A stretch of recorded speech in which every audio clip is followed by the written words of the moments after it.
Hello everyone, welcome to the What If Anime YouTube channel. Today, we are diving into an exciting new story that will take your imagination to the next level. Let's get started. What if Naruto was the Kami no Sharingan Part 1? Chapter 1, Returning to the Past. Hidden Akatsuki Base. The Cages and the Elemental Nations lost the fight against the fully revived Madara Uchiha, and now he and Sasuke were performing the ritual to seal the final Baijuo Kyuubi into the seal and revive the Juubi so Madara can become its host and rule the world. 9 ethereal dragons came out of the demon statue Geto Mazo and head for the unconscious form of Naruto Uzumaki Namikaze. When they wrap around the blonde's body, they form into an orb and Naruto floats into the air. Madara smirks behind his mask while Sasuke smiles evilly also. Soon I shall have the power of the Juubi and the world will be mine, Madara says. In the end, Dobi, you have failed. Now the world belongs to the Uchiha clan like it should have in the beginning. The prick says and chuckles evilly. They started the process and the demon statue started to act up and tremble. The chakra coming out of the dragon turned white and started to reverse itself, shocking Madara and Sasuke. What's going on here? The founder of Konoha yelled while Sasuke kept looking at the scene in shock. Madara narrowed his Sharingan eye at the blonde and noticed a smirk was on his face. He then saw Naruto mouth a word with his lips and Madara's eyes widen in horror when he realized what he says. Fool. No. He couldn't have.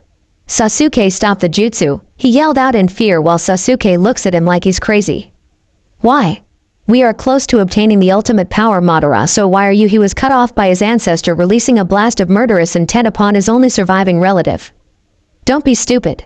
He's placed a powerful Fuinjutsu on himself that'll reverse the effects of the sealing. We must stop it, Madara declared until the reversal in the chakra started to move faster and faster until a black vortex formed around the seal on his stomach and the chakra of the other tailed egg beast started to get sucked into the vortex. Madara's eye widens even more when he sees what's happening.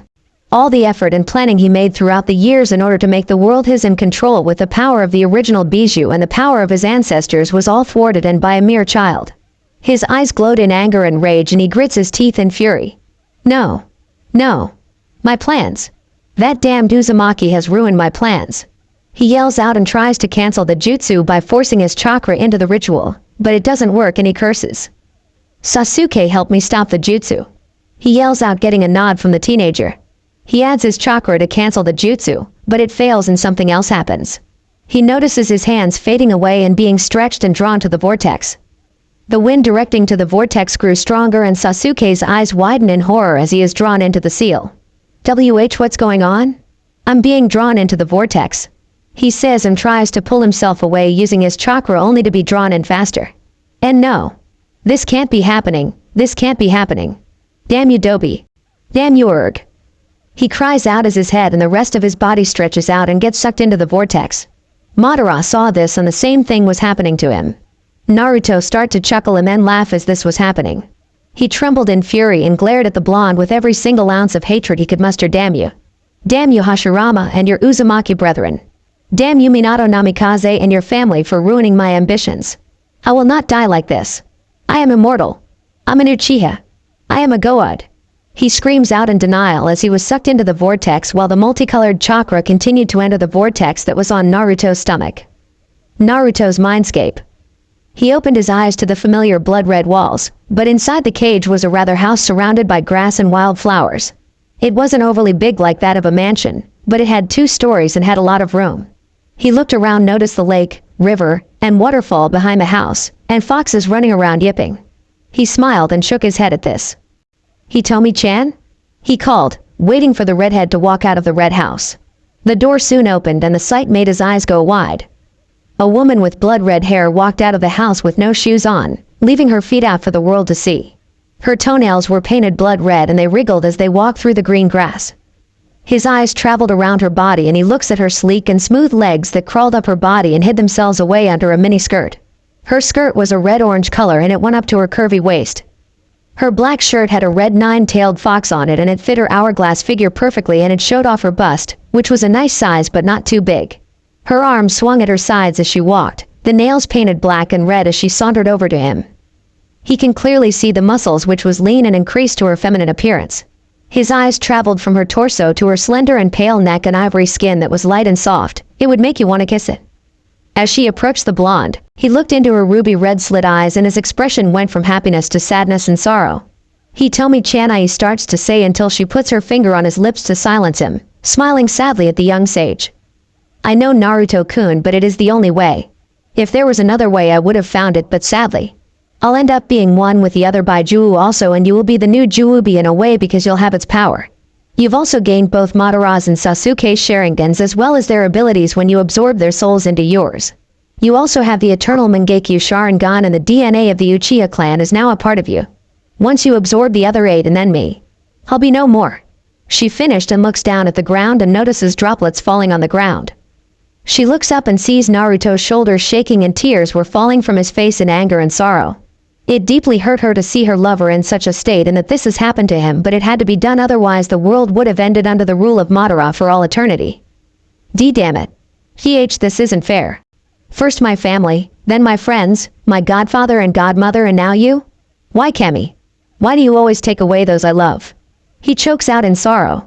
He pulls him into a hug while he sobbed into her shoulder and she rubbed his back and stroked his hair. "I know, Naru-kun, I know. Life can be cruel to even those who don't deserve it. I'm sorry. I want you to know that I love you too." And she started to fade and Naruto's eyes widened in fear as he looked at her while more tears fell from his eyes. She smiled at him while tears also fell from her eyes also. "Goodbye." She fades away into a shower of sparkles. Naruto falls to his knees as the house, forest and everything else fades away and he's left into a black void. Naruto looks at the darkness with his hair shadowing his eyes. He then clenches his fists so tightly that his knuckles pop and blood seeps through his fingers. He then draws his head back and lets out an agonizing scream while tears flew from his face. Outside his mind. "Goodbye, Hitomi-chan," he whispered as tears fell from his face as he continued to absorb the rest of the chakra. After that, the demon statue turned to sand and dissolved while Naruto fell to the ground and hit it with a thud. He then opens his cerulean slit blue eyes and looks up at the dark cave. He then slowly gets up but then feels a huge amount of pain in his eyes and clutches his face. He rolls over onto his knees and starts to shake while a black aura surrounds his body. It then goes from black to rainbow colored and it flares around the trembling cave. He then smashes his fist into the ground, creating a small crater, and then does it a few more times, making the crater bigger every time. He then rears his head back and then lets out an earth-shattering yell, and a large pillar of multicolored chakra shoots out of his body and tears through the cave. It shoots up into the cloudy sky and causes it to slowly clear.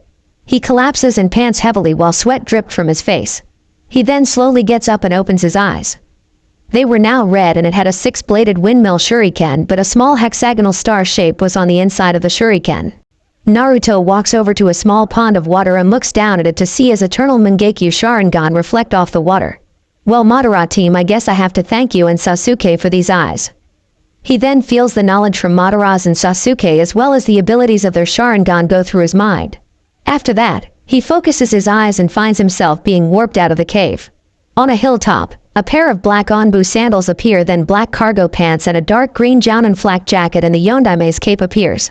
After that, a masculine face and wild spiky blonde hair appear. Naruto finds himself standing on the hilltop while looking at the destroyed and ruined environment and sighs sadly. "If only I knew a way to prevent this from happening," he says, but then realizes something and smirks. He focuses his eyes and says only one word. "Kamui," he says. The sky turns into ripples and a human-sized vortex appears in front of him. He then jumps into it and the vortex disappears. Dimensional vortex. Naruto is now flying through the multicolored ripples and lights and his eyes were squinting from the flashes. Naruto then starts to feel funny and his body starts to twist and turn, and then it started to get all wavy, as if it was changing. He then sees a flash of white light and consumed by it, as does everything else becomes white and Naruto blacks out. After being out for a while he hears a feminine yet young voice. "Aniki! Aniki!" The voice calls out. Naruto lets out a groan when a body jumps on his torso. "Aniki, wake up!" it yelled again. Naruto then opens his eyes slowly and his vision was blurry at first. The face he saw was barely visible, but he did see red hair. When his vision becomes clearer, he sees the face of a girl who seemed to be 6.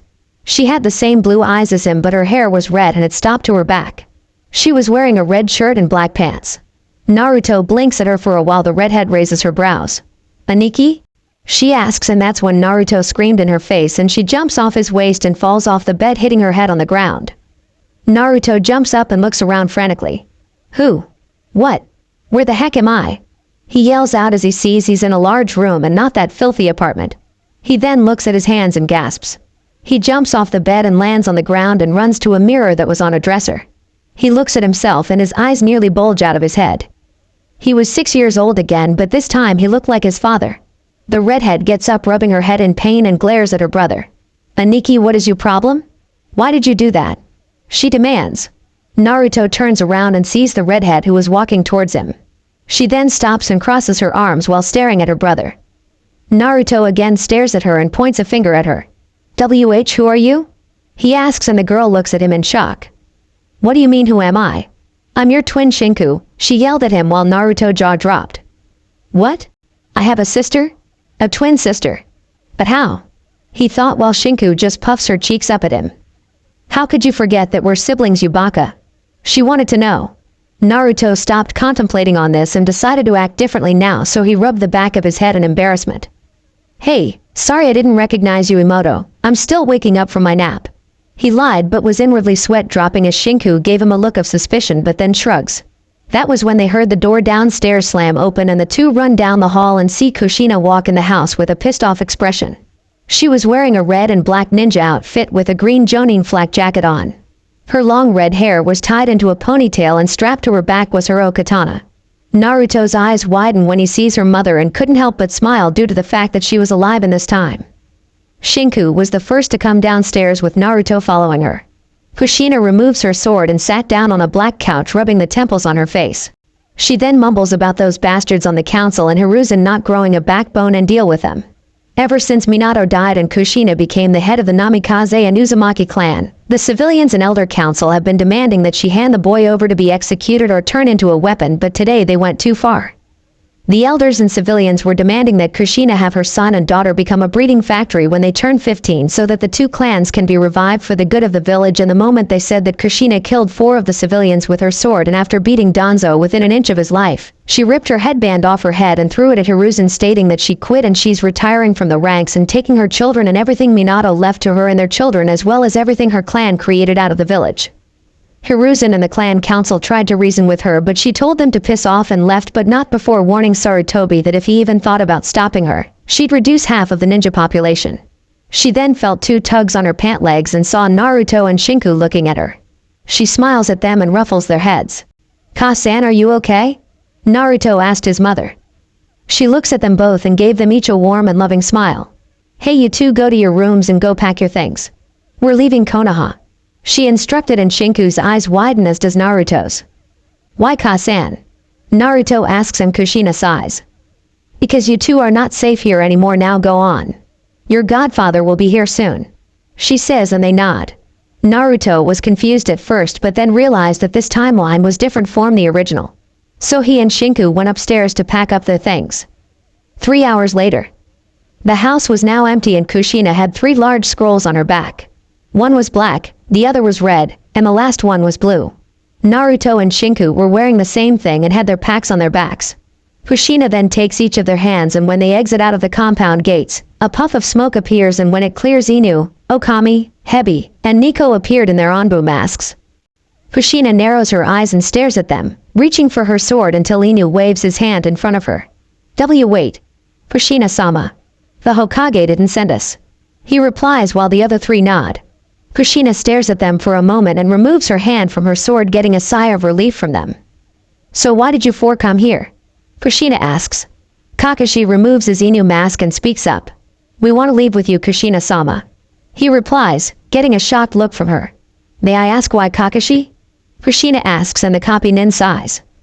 "Well, you see, Kushina, you and Minato-sensei were like a mother and father to me since my parents died, and I think of Naruto and Shinku as my Atoto and Imoto. I promise, Sensei, if anything were to happen to him or you, then I'd look after them, and if I have to become a missing nin to make sure they're safe, then I will," he says, and Kushina looks at Okami, who nods and removes her mask, revealing Rin's face. "Same here, Kushina-sama," Rin said while Nico and Hebi removed their masks, revealing Yugao and Anko. "And why do you two want to join?" Kushina asks her former students. "To be honest, Sensei, I am also tired of how the villagers in Konoha treat Naruto-kun, and I don't wish to protect a village that would dishonor the dying wish of the man who saved us from absolute destruction," the female Kenjutsu user says. Kushina looks at Anko and she also speaks up. You already know my reasons, sensei. She says and rubs her left shoulder blade. Kushina looks at them for a while then smiles. Very well, you all may join us, but where's your equipment? She asks and Kakashi smiles. I have them sealed up in Pakun and the pack took them back to the summoning realm. He answers. Oh, well let's go. Jiraiya's waiting for us at the west gate. She ordered and they nod. Kakashi picks up Naruto and places him on his shoulders and Rin does the same with Shinku. They manage to make it out of the west gate and are now running on the path, until a puff of smoke appears and a horse-sized toad that was black and red is seen on the path. They all stop when they see the frog and Kushina smiles. About time you showed up, Jiraiya. She says, and that's when a man with long wild spiky hair appears on the toad's head with a grin on his face. Well, if it isn't Kushina and her Gakkus. Naruto eye twitches at being called a brat, but then a smirk appears on his face. Hey Urosenin. He says out loud, getting gasps from the four former Anbu and causing Jiraiya to fall off the toad. Kushina had to hold in a laugh and Shinku was laughing and pointing a finger at her godfather, who got up with an angry expression on his face. Don't call me that in public. He yells and Naruto only grins. Jiraiya calms down and looks at the other four. Hey Kushina, why are they with you? He asks and Kushina shrugs. They wanted to join me. Now we need to just find a village. Iwa is definitely out of the question and Suna is allied with Konoha. Kiri is still in the middle of a war and the minor countries aren't strong enough to handle Konoha right now. So my only option is Kumo. What do you think, Jiraiya? Kushina asks and Jiraiya rubs his chin in thought. I say Kumo is our best option. They are neutral to Konoha and they also have two Bijou container like Naruto, but the thing is that they treat them like guardians instead of pariahs. They also happen to be related to the Raikage, with one being his younger brother and the other his niece. I believe the girl is the container of the Nibi no Nekomata and his brother contains the Hachibi no Oshi. He answers and her eyes widen in shock. I see. Well, Kumo it is. Now let's go. I don't want to stay here and wait for that war hawk to send his drones after us. Yuagao pulls out her ninjato and vanishes, shocking everyone, and then the sound of two slashes and screams were heard and she reappears with a bloody sword in her hand and swipes the blood away. We have to get out of here and fast. She says and Kushina curses. You four, get Naruto and Shinku out of here. She yells and they nod and shunshot away. The toad disperses and Kushina pulls out her katana as she and Jiraiya were surrounded by 20 root ninja who had their blades drawn. Where is the demon brat and the girl? The leader demands but instantly regrets it when a murderous grin forms on Kushina's face and Jiraiya cracks his knuckles. Is that crippled old fool serious? Sending only 20 of you to deal with us? I'm insulted. He complained. I'm gonna enjoy carving you fools up. The redhead says and then charges at the soon-to-be dead Root Anbu. Border of Hai no Kuni and Kaminari no Kuni. Kakashi, Rin, Anko, Yuagao, Naruto and Shinku were waiting at the border for Kushina and Jiraiya. The twins were sitting under a tree and Shinku was sleeping on her brother's lap. Naruto was resting his head on the tree with his eyes closed and was in his mindscape. Naruto was now the same as he was when he was in the future. He walked up to the cage and sensed a powerful aura coming from the other side. That was when a pair of large red slit eyes opened from the opposite side as a pair of long white sharp teeth and the figure growled. You! What are you doing here, Yondaime? Kyubi no Yoko roared out while the entire place shook violently. Naruto simply stood there staring at the vixen before a small smile formed on his face. Sorry to disappoint you, Hitomi-chan, but I am not my father. Naruto answers. Her eyes widen in shock because standing before her was her vessel and not Minato Namikaze, the man who sealed her away like Hashirama and Mito did, but what surprised her the most was that he knew her name, since no one short of her creator/father figure ever called her that. She narrows her eyes in suspicion for a bit before her entire body glows and she is now in her hybrid form. Naruto walks up to the cage and looks into her ruby red slit eyes. Care to tell me how you know my name, my dear vessel? She questioned. Naruto's smile grew and proceeded to roll up his right sleeve.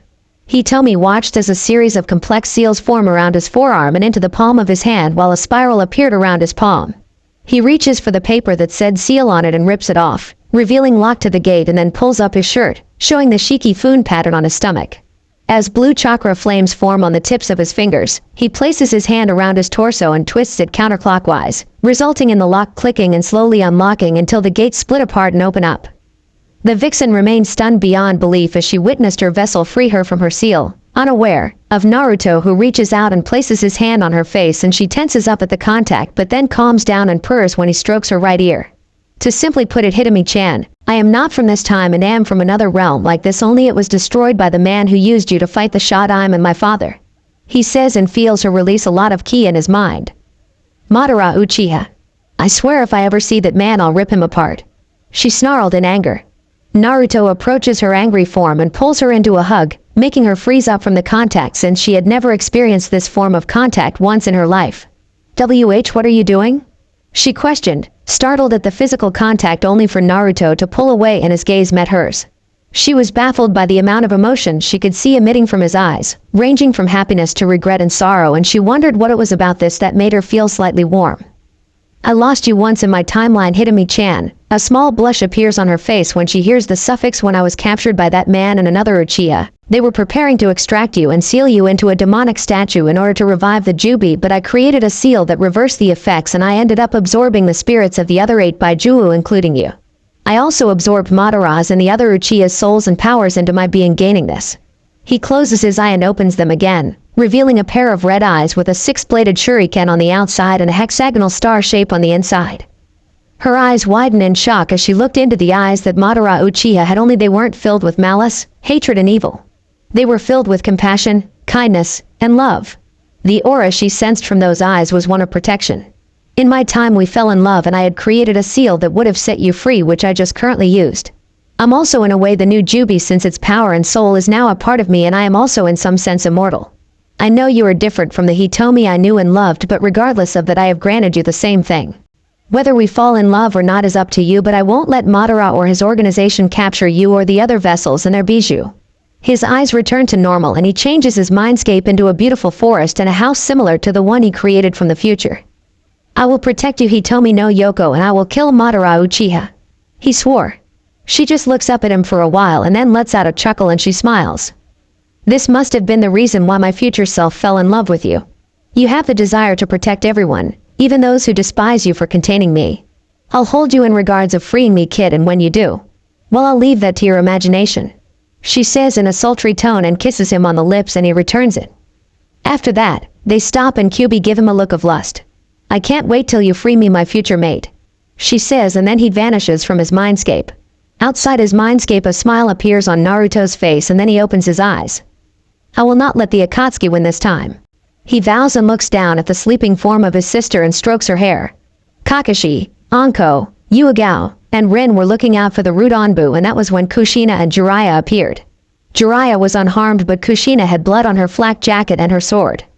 She flicks the blood off her sword and removes the flak jacket, then burns it with a Katen jutsu. Naruto sees this and slowly gets up, putting Shinku on his back and carrying her piggyback style. He places his arms around her legs so that she doesn't fall off and walks towards his godfather and mother with his sleeping Imoto on his back. Are you okay, Ka-san? Uro Senin? He asks and Kushina smiles and nods while Jiraiya's eye twitched from the name. Yes, we're fine, Naruto-kun. She then looks at Kakashi and the 3 kunoichi. Well, let's get going, everyone. She says, and they cross the border to Kaminari no Kuni. While taking the path to Kumo, Naruto couldn't help but wonder how his presence in this time will affect it, but now all he cared about was being with his family and starting a life away from Konoha. Chapter 2, Kumo, Jinchuriki, and Mei. Kumagakure was without a doubt a beautiful place despite being a little colder than Konoha. The skies were as clear as day, mountains practically rose into the sky surrounded by clouds, and the rivers and lakes were as clear as day. Different varieties of birds soared through the sky while Kushina, Jiraiya, and the others walked on the path that was routed to Kumagakure. Naruto was currently carrying Shinku on his back while she was playing with his hair and giggling. Naruto's brow kept twitching the whole trip. Rin was watching and was inwardly squealing kawaii at this. Kushina had to hold in her laugh as she saw her Sochi's brow twitch at Shinku playing with his hair. Jiraiya nudged Kushina on the shoulder, getting her attention, and speaks to her quietly. So Kushina, when do you plan on training the squirts? The Toad Sage asks. Little did he know Naruto was listening to this with his enhanced hearing and was smirking. He already had the knowledge of all the jutsu he learned from Jiraiya during his training trip and the ones he gained from the Uchihas from his time. Once he's strong enough, he'll make sure that Madara, the Akatsuki, Orochimaru, Danzo, and everyone else who is a threat to him and his loved ones die and have a one-on-one meeting with the Shinigami before going to hell. I will not let them win this time. Madara Uchiha. You better pray we don't meet soon because if we do, you're the first one I kill. He thought as his eyes flashed to the eternal Mangekyo Sharingan for a few seconds and back to his normal eyes. He then felt a small fist bop him on the head lightly and he turns around to see Shinku grinning at him. Am I too heavy for you, Aniki? She asks and a small smirk appears on his face and he shakes his head. No, not really. Though you do need to cut back on the Dengo Imoto, he said with a cheeky grin on his face. Shinku gasps and then stretches out his cheeks with her fingers and he cries out in pain, getting everyone's attention. Are you calling me fat? She yells at him. They all sweat drop at this while anime tears go down Naruto's face from the pain of having his cheeks stretched out. Kushina giggles at this until her eyes widen and she draws her sword as do Kakashi, Yuagao, Rin, and Anko. Come on out, Anbu-san. She says, and that was when 6 Kumo Anbu jumped out of the trees and in front of the 8 travelers. The one wearing a lion mask and a silver white hooded cloak walked forward. We didn't come here to fight, aka no she, Red Death. We wish to know why you, Jiraiya of the Sannin, 4 Konoha Anbu, and 2 children doing in Kaminari territory? He asks, and that was when Jiraiya spoke up. We're here to seek temporary asylum in Kumagakure and would like an audience with the Raikage about it. He answers while Kushina and the former Konoha Anbu sheathe their swords. The leader eyes them for a while and then speaks up. Is there a reason why you want a temporary asylum in Kumo? Shishi asks. Kushina tilts her ear to her son and daughter. Yes. From Konoha and for my children. She says, and he looks over at the blonde boy and red-headed female. I see. I'll inform the guards at the gate to let you pass as well as Raikage-sama, but you might want to seal away your weapons as a warning. He says, and they shine away. Kushina lets out a sigh of relief and then walks over to Naruto and Shinku, who is getting of her brother's back. Kakashi seals away their weapons into a scroll and Kushina picks up her 2 children, holding them in each arm, and they head towards Kumagakure. Kumagakure Raikage Tower. Sitting in his office doing paperwork while doing arm curl-ups with a large dumbbell was the Yondaime Raikage. He is a tall dark-skinned man with a large muscular build, slicked back white hair with a yellow tint, a few wrinkles, and a small mustache and beard. He wore the cage hat and robes without a shirt underneath, which further displays his hulky physique. He has black shuriken tattooed on both shoulders. On each wrist he has gold bangle bracelets, which seems to have protrusions, and has a gold belt on his waist with a lion's face engraved in the center. All of these aspects combined give him the appearance of a professional wrestler. As he was on the last piece of paperwork, his secretary walks in and bows. Raikage-sama, there's a group of people here who wish to have an audience with you. She says, and he drops the dumbbell out of his left hand and it hits the ground with a metallic thud. He looks up at the woman with a raised eyebrow. And who are they? He asks and she speaks up. Jiraiya of the Sannin and the aka no she. The rest seem to be Konoha nin and have 2 kids with them. She answers and his eyes widen as he hears the name Jiraiya and aka no she. Send them in. He orders and she nods, leaving out the door to inform them. The door opened and Jiraiya, Kushina, and the others enter the office and the Raikage stops writing and looks at them. So tell me, what does the Sannin and the aka no she want with my village? He asks and Kushina speaks up. Raikage-sama, me and the group who are loyal to my family wish to have a temporary asylum in Kumagakure. She answers and the man's eyes widen a little before they return to normal. Is that so? Why should I even offer you all asylum here? What is it that you and your group can offer me, the cage of the village? He asks as he laces his hands together while eyeing them. Kushina closes her eyes for a moment then opens them. Tell me, Raikage-sama, you have 2 Jinchuriki living here in the village, right? I believe one is your brother and the other is your adopted daughter Kirabai, container of the Hachibi, and Yugito ni, container of the Nibi, correct? She asks and he nearly fell out of his seat and looks at her in shock. How do you know this? He asks and she tilts her eyes over to Jiraiya, who was smirking. He looks at the Toad Sage and chuckles. I see. But what does my brother and Yugi have to do with your group? He asks and she lets out a sigh and brushed her red hair back. My son is the container for the Kyubi no Kitsune. She answers and his eyes were now the size of saucers. Naruto walked forward and looked at the large man with no hint of fear in his eyes. The Raikage analyzes the kid, wondering why he wasn't nervous by his appearance, but then shakes it off and looks back at Kushina and noticed a smaller redhead who was behind her brother and looking over his shoulder. He then looks up at Kushina. Are they the children of the Kiiro Senko, Minato Namikaze also? He asks while the 4 former Anbu stiffen at this until the man chuckles. Don't worry, I hold no ill intentions like that fool of a Tsuchikage does. I actually respect your husband's power and to think that he went head to head with the most powerful Baijuu of the 9. Tell me, how is your son treated in Konoha? He asks, and she frowns and looks at her son with sorrow in her eyes. He sees this and sighs. So they praise the father and damn the son, eh? I never would have thought the so-called strongest village in the shinobi world would sink so low. He says and looks up at Kushina, who looks back at him and speaks again.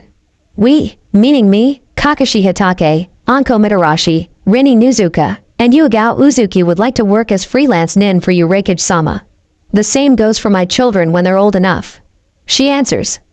He looks at the 4 former Black Ops who nod, and he lets out a hum and thinks for a while. The son of the Shiroi no Kiba, the former apprentice of Orochimaru, and Inuzuka, a Kenjutsu Kunoichi, and the heirs of the Kyoto Senko and aka no Shi. I'd be fool not to let them join, even if it's only temporary. After all, Konoha's loss is Kumo's gain. He thought, and then looks at them with a small smile. Very well, Kushina-san, I will allow you and your group to stay in Kumo and work as freelance nin for us. He says, and a smile appears on her face. I only ask you of this. He says, and she raises an eyebrow at him. And what would that be, Reikage-sama? She asks. I would like to train the boy personally and have my brother teach him how to use the power of the Baijuu he contains. He answers, getting a shocked look from her and the others. I'll consider your offer, but I want them to get the basics down first before they do any serious training. You understand my reasons, correct? She asks. He just laughs and waves at her. Yes, I do. Since you and your group want to work as freelance nin for my village, what mission ranks will you all accept? He asks. B, A, and S ranked missions that consist of espionage, tracking, and assassination. Those are what we specialize in. Kushina answers, and he nods. He was about to speak up until the door was kicked open and a man who looked like a younger version of E walked in. He was a 6 feet 5 inches dark-skinned man with a muscular build as well as white hair and beard. On his right shoulder, he has a tattoo that says Tetsu, iron, and on his left cheek, he has a tattoo of a bull's horn. He also wore oval-shaped sunglasses and a white-colored forehead protector. He also wears a white-colored one-strap over one shoulder flak jacket of a Kumagakure Jonin, with a red rope tied around his waist, white hand bands, black pants and sandals, and a white scarf around his neck. He also carries 7 swords on his back. He was Kirabai, Killer Bee, a shinobi of Kumagakure and the Jinchuriki of the 8-tailed giant ox. Kirabai walked in with a huge grin on his face. Big bro, what's happening, yo? He raps, getting sweat drops from the former nin of Konoha and Shinku. Naruto was inwardly groaning because the Kirabai in this time was the same as the one from the future. Couldn't rhyme and was very obnoxious. But he was without a doubt the one person you don't want to face one-on-one. He smacked his forehead while letting out a groan. Kirabai, what do you want now? If it's another vacation request, then the answer is no. He says when his brother gets ready to speak up, but then slumps his shoulders. Aw, come on, big bro. Cut me some slack, yo. I've been spending the last month training little Yugito. He whines until he gets drop-kicked into the back of his head by a 9-year-old blonde who had blonde hair that was tied into a ponytail and wore a purple short-sleeve shirt and gray pants with purple shinobi sandals. She was Yugito Ni, the Jinchuriki for the Nibi no Nekomata. Kirabai just stood there scratching his cheek with one finger while Yugito lands on the ground and glares at the man. Kirabai turns around and sees the female blonde glaring at him with her blue-slitted eyes. Oh hey kitty cat. He says, causing a tick mark to appear on her head. Don't call me that. Why did you leave me wandering the cave for 3 hours? She yells at him while the sweat drop on the others' heads become bigger. Call it survival training, kitty. Besides, you would have found your way out due to your heightened senses. He responded while she growled at him, but then noticed the other people in the room staring at them and she blushed in embarrassment. Hey bro, what's the aka no Shi, Toad Senin, and Konoha Anbu doing here? He asks, pointing to them. They're here to work as freelance nin for our village. He replies, and Kirabai looks at them and then back at Naruto with a raised eyebrow. So the kid contains the fox, eh? Interesting. He says as he looks at Naruto, who looks back at him. And you contain the ox. Naruto replies, and Kirabai laughs at him. Hey, the kid's got spunk, bro. Oi Yugito, introduce yourself to the Gaki. He says as Yugito walks up to the 6-year-old and they look at each other for a while. You're short for a boy. She says with a cheeky grin on her face, and Naruto's eye twitches. I'm 6. Of course I'm short, kitty-chan. He says while her eye twitches too. Aniki. Shinku whines while the grown-ups watch this. After that, Jiraiya leaves to go check on his spy network while Lee gives them a 2-story house that was near the mountains and a large lake connected to a river. Once they settled in, Kushina, Anko, Yuagao, Rin, and Kakashi unsealed everything she took from her former home and set the house up. Shinku was sleeping on a bed while Naruto was sleeping on the other one. In his mindscape, Naruto's older form was sitting on a bed with Hitomi, who's in her hybrid form, resting her head on his lap while rubbing the back of her right ear, getting a purr out of her while he chuckles. You know your future self loved getting scratched behind her ear also, and I can see why, he says while her purr became a little louder. Less talking, more scratching, she mumbled out while he chuckles. Whatever you say, Bara-chan. He drawls out and one of her tails brush against his neck. So when do I get my freedom? Or do I have to earn it? She asks as she sat up and wrapped one of her tails around his waist and gave him a view of her cleavage. Naruto chuckles, and from behind his body a yellow tail appeared from behind his back and placed the tip of it under her chin and gently pulled her face forward until she was a few inches away from his face. A small blush appeared on her face as Naruto leaned over into her ear and whispered into it. Her eyes widened and her blush became bigger as she shivered as he kept talking into her, then moves away from her ear and looks at her frozen yet blushing face. Naruto raised an eyebrow at this and then he snapped his fingers in front of her face and she blinks a couple of times. Wash, she says, only to see a grinning Naruto chuckling at her, and she huffs and puffs her cheeks out at him. Pervert. Anyway, how do you plan to free me? She asks, but then starts to purr again when Naruto rubs her behind the ear. Simple, he says with a grin on his face, and then he places his index and middle finger on the collared seal on her neck and removes his other hand from behind her ear. He then performs a series of one-handed seals with his right hand and stops at the ram seal. The collar seal around her neck glows a bluish-white color. Fuinjutsu, Tenma Togoku Goku-in, Kai, Sealing Jutsu, Demon Imprisonment Seal, Release. He mutters out and the seal suddenly vanishes and a bead of sweat drops from his brow. Naruto lets out a sigh of relief, and that was when Hitomi tackles him on the bed, and before he could say anything she locks lips with him and his eyes widen in shock. She then releases the kiss and smiles at him. That was for freeing me of the seal. When you're a little older, I'll give you my thanks, she says with a grin on her face while Naruto just blinks and fades from his mindscape with Hitomi giggling. Naruto wakes up with a blush on his face and mumbles about perverted vixens. He looks at his 6-year-old form and lets out a sigh. Guess I'll have to wait until I turn 14. Damn it, I hate time traveling. Well, at least I still have the knowledge on the things I know in the future, and I know the secret to the shadow clone jutsu. He mutters to himself until he hears the door open, and Kakashi walks in wearing an all-black Jonin outfit with a silver flak jacket. The copy nin looks and sees Naruto staring at him, and the blonde grins. Hey Kakashi Nisan, Naruto says, and Kakashi responds with a nice smile on his face. Hey Atoto. Finished sleeping? He asks, and the blonde nods. Yep. Where's Ka-san and the others? He asks as he jumps off of the bed and walks towards the man. Getting some supplies for the house while I look after you too, he answers. Oh. Hey Nisan, when Shinku awakens, can you teach us how to use chakra? Naruto asks while Kakashi's eye widens and he rubs his chin in thought.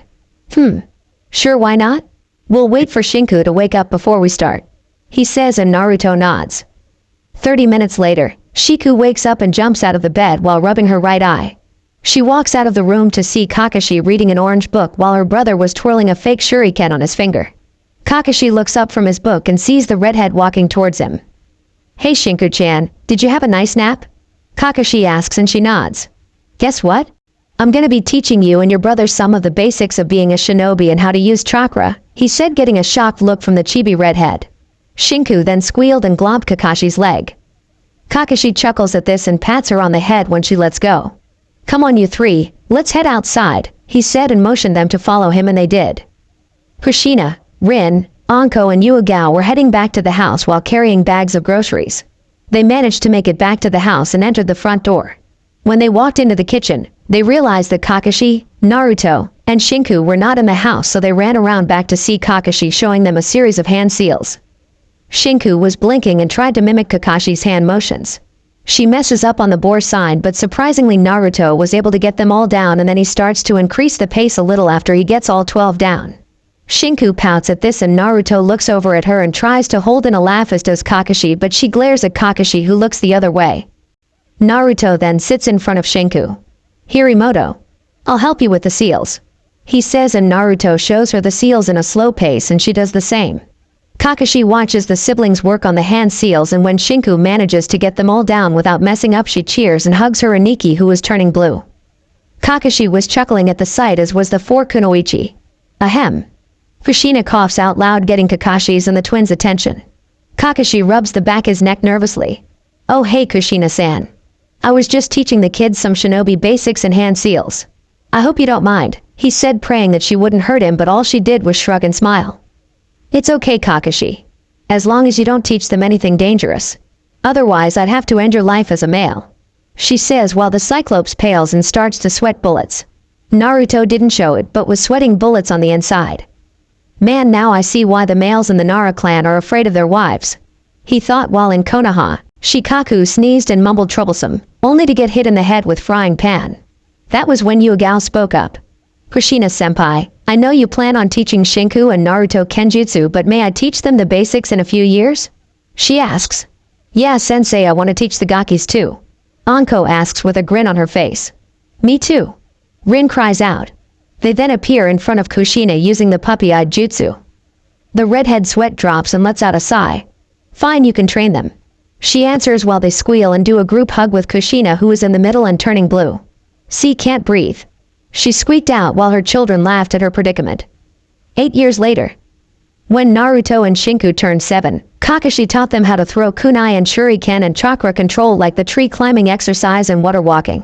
He also taught them how to compress their chakra and become undetected. When they turned 8, Anko and Yuagao started to teach them the academic jutsu as well as how to set traps and some survival skills like hunting. Yuagao then taught them the basics for Kenjutsu, and amazingly, they both were well adapted to it. When they turned 9, Rin taught them the basics on human anatomy, jutsu, medical jutsu, like the mystic palm and chakra scalpels, and poison extraction. She also taught them how to use senbon to attack certain parts of the human body as well as how to treat injuries. When they turned 10, Kakashi decided to check them for their elemental affinity. Shockingly, Shinku had 3 and they were wind, water, and fire. Naruto, to everyone's shock, had 4 affinities. They were wind, water, lightning, and fire. Kushina knew mostly wind and water jutsu, so she taught them both a few D and C rank jutsu for said elements. Kakashi taught Naruto some low-level lightning and fire jutsu, while Yuagao and Anko taught Shinku some fire jutsu they knew. The 2 siblings also met Kuro, Samui, and Amoe, who were Jinan and being trained by Kirabai. Said container taught Naruto how to use his Baijuu's chakra, so everyone knows, Naruto is actually using the Juubi chakra he gained when absorbing the demon's soul when the Baijuu from the future became the Juubi soul. Taught Naruto some lightning jutsu as well as his form of fighting. When Naruto and Shinku turned 11, Jiraiya showed up and taught them some of his personal jutsu like the Harijizo, Yomi Numa, and got them started in learning Fuinjutsu. Due to the knowledge on Fuinjutsu Naruto had from the future, he managed to get the basics down. Jiraiya were shocked with how well Naruto's and Shinku's skill with Fuinjutsu was. It was as if they were adapted to knowing the sealing arts like their father. It took most beginners a long time to understand the concepts of Fuinjutsu, but both Naruto and Shinku learned it without difficulty and even started to create their personal Fuinjutsu. He also let the twins sign the Toad contract, and Kushina had them sign the Hydra contract. A contract that belonged to her clan in Whirlpool before it was destroyed. So far, they could each summon a horse-sized frog and Hydra. One time Shinku summoned a saltwater crocodile and Naruto summoned a Komodo dragon, shocking both cage-level nin since you needed Jounin-level chakra control in order to summon them. That was due to all the physical and chakra exercises Kakashi, Yuagao, and Anko made them do, and the same went for Naruto when he trained with and Kirabai. When the 2 turned 12, Kushina taught them her sword style, Shukuchi, and Jiraiya decided to teach Naruto and Shinku the Rasengan. Naruto got it down in less than a week, but it took Shinku 2 weeks, but Naruto helped her understand the steps and she was able to make it. Naruto was also working on a jutsu similar to the Hiraishin. The only difference was that it was based on pure speed and not a kunai. When they turned 13, the twins were at Itachi's level when he was 13. Naruto's skill level in the ninja arts were already on mid-Anbu level and Shinku's was high Jounin level. Sitting in a lotus position in the middle of the lake's surface with his eyes closed was Naruto Uzumaki Namikaze. He was now 14 years old, 5 feet 7 inches, and was wearing a black sleeveless muscle shirt and a deep blue cargo pants that has a silver lining going down it, and wore a pair of Anbu-styled sandals. He also wore a pair of fingerless gloves that had metal pads on them. He was now like a teenage version of his father, but the only difference was his slitted blue eyes, and he had fangs jutting from his upper lip. He also wore a black headband that had a metal piece attached to it, and it had the symbol of a whirlpool on it. His eyes snapped open and he instantly leapt up in his feet and jumped out of the lake when he saw 4 black snakes shoot out of the water and heading for him with their mouths open, revealing their fangs. Naruto bit his thumb and swiped his left wrist, which had a containment seal on it. A small puff of smoke is seen and a ninjato appears in his right hand. He then places it in a reversal position.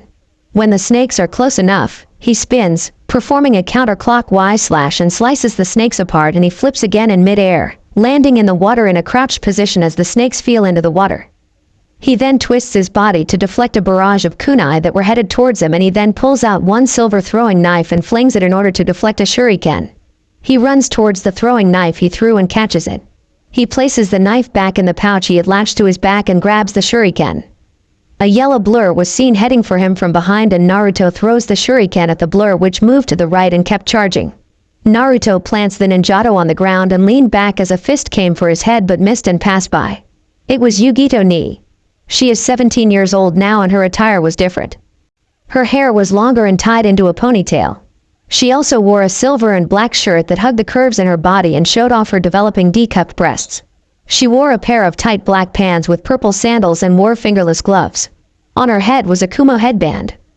Ever since Naruto started to train with Kirabai, the two started off as friends, but when Yugito got older she'd tease him about checking her out when he thinks she isn't looking, and Naruto just flirted back, calling her Kitty-chan, which ticks her off a lot even though she contained the Nibi. What was even better was that he, Shinku, and Yugito always pulled pranks on the Raikage or in the village just to liven the place up. Even though Naruto was a lot more serious than he was in his time, he was still a prankster at heart, with Jiraiya and Kakashi being the main victims of his pranks. Naruto then grabs her outstretched hand, shocking her, and twists his body around and behind her and presses her arm behind her back. He then wraps his other arm around her neck and applies pressure to it, getting a gurgle from the blonde. He then smells her hair while she struggles in his grip, only to wince when he squeezes her wrist tighter. "Guava berry, Yugi-chan?" he asks. Yugito smirks too, and then she pushes backward, adding her weight to his, and they both hit the ground. This causes Naruto to let out a grunt and loosening his grip on her. Yugito flips backwards and lands on her feet. Naruto flips back on his feet, and with a tug of his finger, the ninjato is back in his hand and he twirls it for a while before charging at Yugito with his sword poised in a stabbing position. Yugito reaches in the back of her 2 pouches and pulls out a pair of gauntlets that have 3 jagged claws attached to them. She charges at him too, and both swing their weapons at each other. Clang! The blades clashed and grinded against one another, sending sparks everywhere. Yugito smirks and then swings her left clawed hand at the blonde. Naruto sees this and then jumps over the attack and uses her arm as a spring and kicks her in the back, while landing on the other side. A redhead who is wearing a black and red outfit like her mother and seemed to be the same age as Naruto appears behind him and goes for a roundhouse kick. Naruto ducks and does a sweep kick at her other leg, and it makes contact, causing her to fall towards the ground, but she plants her arm on the ground and then twirls in midair, landing back on her feet. Yugito charges at Naruto again and swings her clawed arms at the blonde, who sidesteps her, and she then sends a kick to his head. Naruto blocks it with his left arm, and Shinku, who had a kadachi with a black hilt with red diamonds on it, out and does a horizontal slash at his back. When she slashes him across the back, he disappears in a puff of smoke and replaces himself with a log, shocking both girls. Said blonde grabs Shinku by the back of her jacket and swings her around violently and slams her into the ground, getting a grunt from the girl, and then palm strikes Yugito in the stomach, getting an ohm from the girl, who is sent skidding backwards. Naruto then pulls out 3 kunai and throws them at Shinku, whose eyes widen in horror, and she leaps off the ground while the weapons hit the ground. She then feels a tug on her heel, and the next thing she knew, she was caught in a net and started to struggle. Naruto grins at this. "One down," he says, and dodges to the side when a beam of yellow lightning misses him but scorches his cheek a little. Yugito appears behind him with a kunai near his throat, and she smiles. Naruto frowns at this, but Yugito grins. "Gotcha, Foxy-kun," she says, only for her eyes to widen when Naruto dissolves into water and feels one arm wrap around her waist and the blade of a throwing knife near her neck. "No, Kitty-chan, I have you," he says as he holds her even closer, getting a small blush from the older blonde. "Boy, Aniki, get me out of this net," Shinku calls out. Naruto points the blade he had at Yugi's neck towards the rope Shinku was ensnared in. He throws it with a flick of his wrist, and it cuts one of the lines, resulting in the redhead falling out of the net and landing on her feet. Naruto then wraps both hands around Yugito's waist and rests his head on her shoulder, making the girls blush even more. Shinku walks towards the 2 blondes and sighs. "We almost had you that time, Aniki," she says, sheathing her sword and placing her hands on her hips. Naruto chuckles and says, almost doesn't count Emoto. He replies while she HMPHS. Whatever, I'm going home to get something to eat. You two coming, or are you gonna stay there holding Yugito? She asks while Naruto smirks. Yep. He says, and Yugi's eyes widen. Shinku shrugs at his answer. Okay, bye then. She says and disappears into a swirl of water. The blush Yugito's face remained there while keeps his head on her shoulder. Yugito lets out a sigh as he sits down with her in his arms. You came close to catching me again, Yugito-chan. Then again, you are the youngest jounin in the village. He says while she chuckles. True, but why can't I catch you? She asks. Because Yugi, foxes are tricksters. He says and kisses her cheek. Yugi lets out a small grunt and places her arms over his while lying back on his chest. A smile then appears on her face.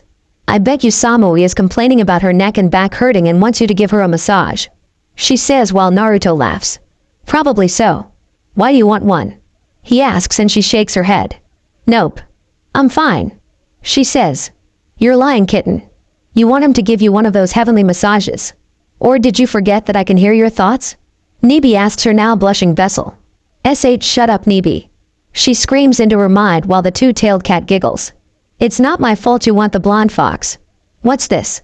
An image of Naruto-kun stripping you down to your underwear and taking you as one of his. Shut up. And stop looking at my private thoughts. She roared at the now meowing demon cat. Naruto saw how red her face was and speaks up. Is Nibi telling you to get in my pants again? Naruto asks, getting a nod from the blonde female, and he lets out a laugh. Tempting, aren't I? He asks her and she scoffs and caresses his right cheek, making Naruto purr a little. He grabs her hand. Please don't do that, Yugi. He says while she smirks. Naruto then tickles her sides and she giggles. Okay, I'm sorry. She says and he stops. He then lets go of her while getting up and helps her up. Well, I have to go, Naruto-kun. Maybe next time we can do more than cuddle. She says and poses for the blonde. Naruto chuckles and then kisses her on the lips while she returns it. After that she shines away and Naruto vanishes in a swirl of white fire. Namikaze compound. Naruto appeared in the house and saw Kakashi, who was sitting on the couch watching an action movie on the flat screen TV with his arm wrapped around Rin, who was sleeping on his chest. Shinku was in the kitchen eating an apple. He walked upstairs and then went into his room. After unsealing all of his weapons, his headband, and removing his weights and sandals, he fell back onto his bed and shuts his eyes. He then feels an odd weight on top of him, and when he opens his eyes, he sees a pair of red slitted ones staring at him and grinning. It was Hitomi. She was wearing a sleeveless black tank top that hugged her hourglass figure and a pair of reddish-orange shorts. Hey, Naruto-kun. Did I disturb you? She asks while tilting her head to the side. A smile appeared on Naruto's face because she looked cute when she did that. No, not really. So what do you want? He asks her and a pout appears on her face. I want to snuggle. Being in that mansion inside your mindscape is boring and I have no one to scratch my ears or pet my tails. Please. I'm lonely. She pleads and pulls the puppy eyes jutsu. Naruto snickers and nods, getting a fox-like grin from Hitomi. Yay, I get to cuddle with my Foxy-kun. She says and wraps her arms around his waist and rests her head on his chest. Naruto wraps an arm around her and scratches her behind her ear, getting a purr from Hitomi, who then moves her head near the crook of his neck. Naruto then closes his eyes and falls asleep. A few hours later, Kushina was walking down the hallway towards Naruto's room and turns the knob. When she opens the door and looks inside, she sees her son sitting on his bed Indian style with a red fox that was curled up into his lap, purring as he stroked her back while wagging her tail, which meant she was happy. Naruto-kun, where did you get that fox? Kushina asks while her son looked up at her. She followed me home, and when I tried to get her to go back into the wild, she just wouldn't leave my side, so I just let her come home with me, he said while the fox sits up and stretches.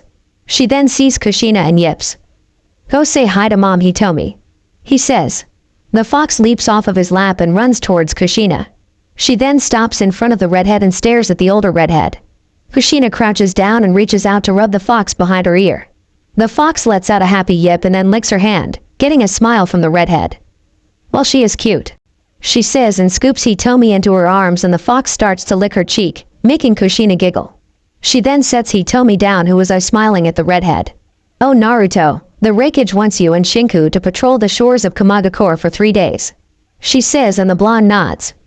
Okay. I'll get my stuff ready. Does Shinku already know? He asks and she nods. Naruto then gets up and gets his supplies ready. After he finished that, he walked downstairs with a backpack and duffel bag, and Hitomi was wrapped around his neck like a scarf. He sees Shinku, who had her gear ready, and raised an eyebrow at the living scarf on his neck. "What's with the fox, Aniki?" she asks, pointing to the waging tail. "She followed me home." "So you ready?" he asks, and gets a nod from his sister. "See ya, Kakashi ni-san." The siblings called out while the man waves without looking at them.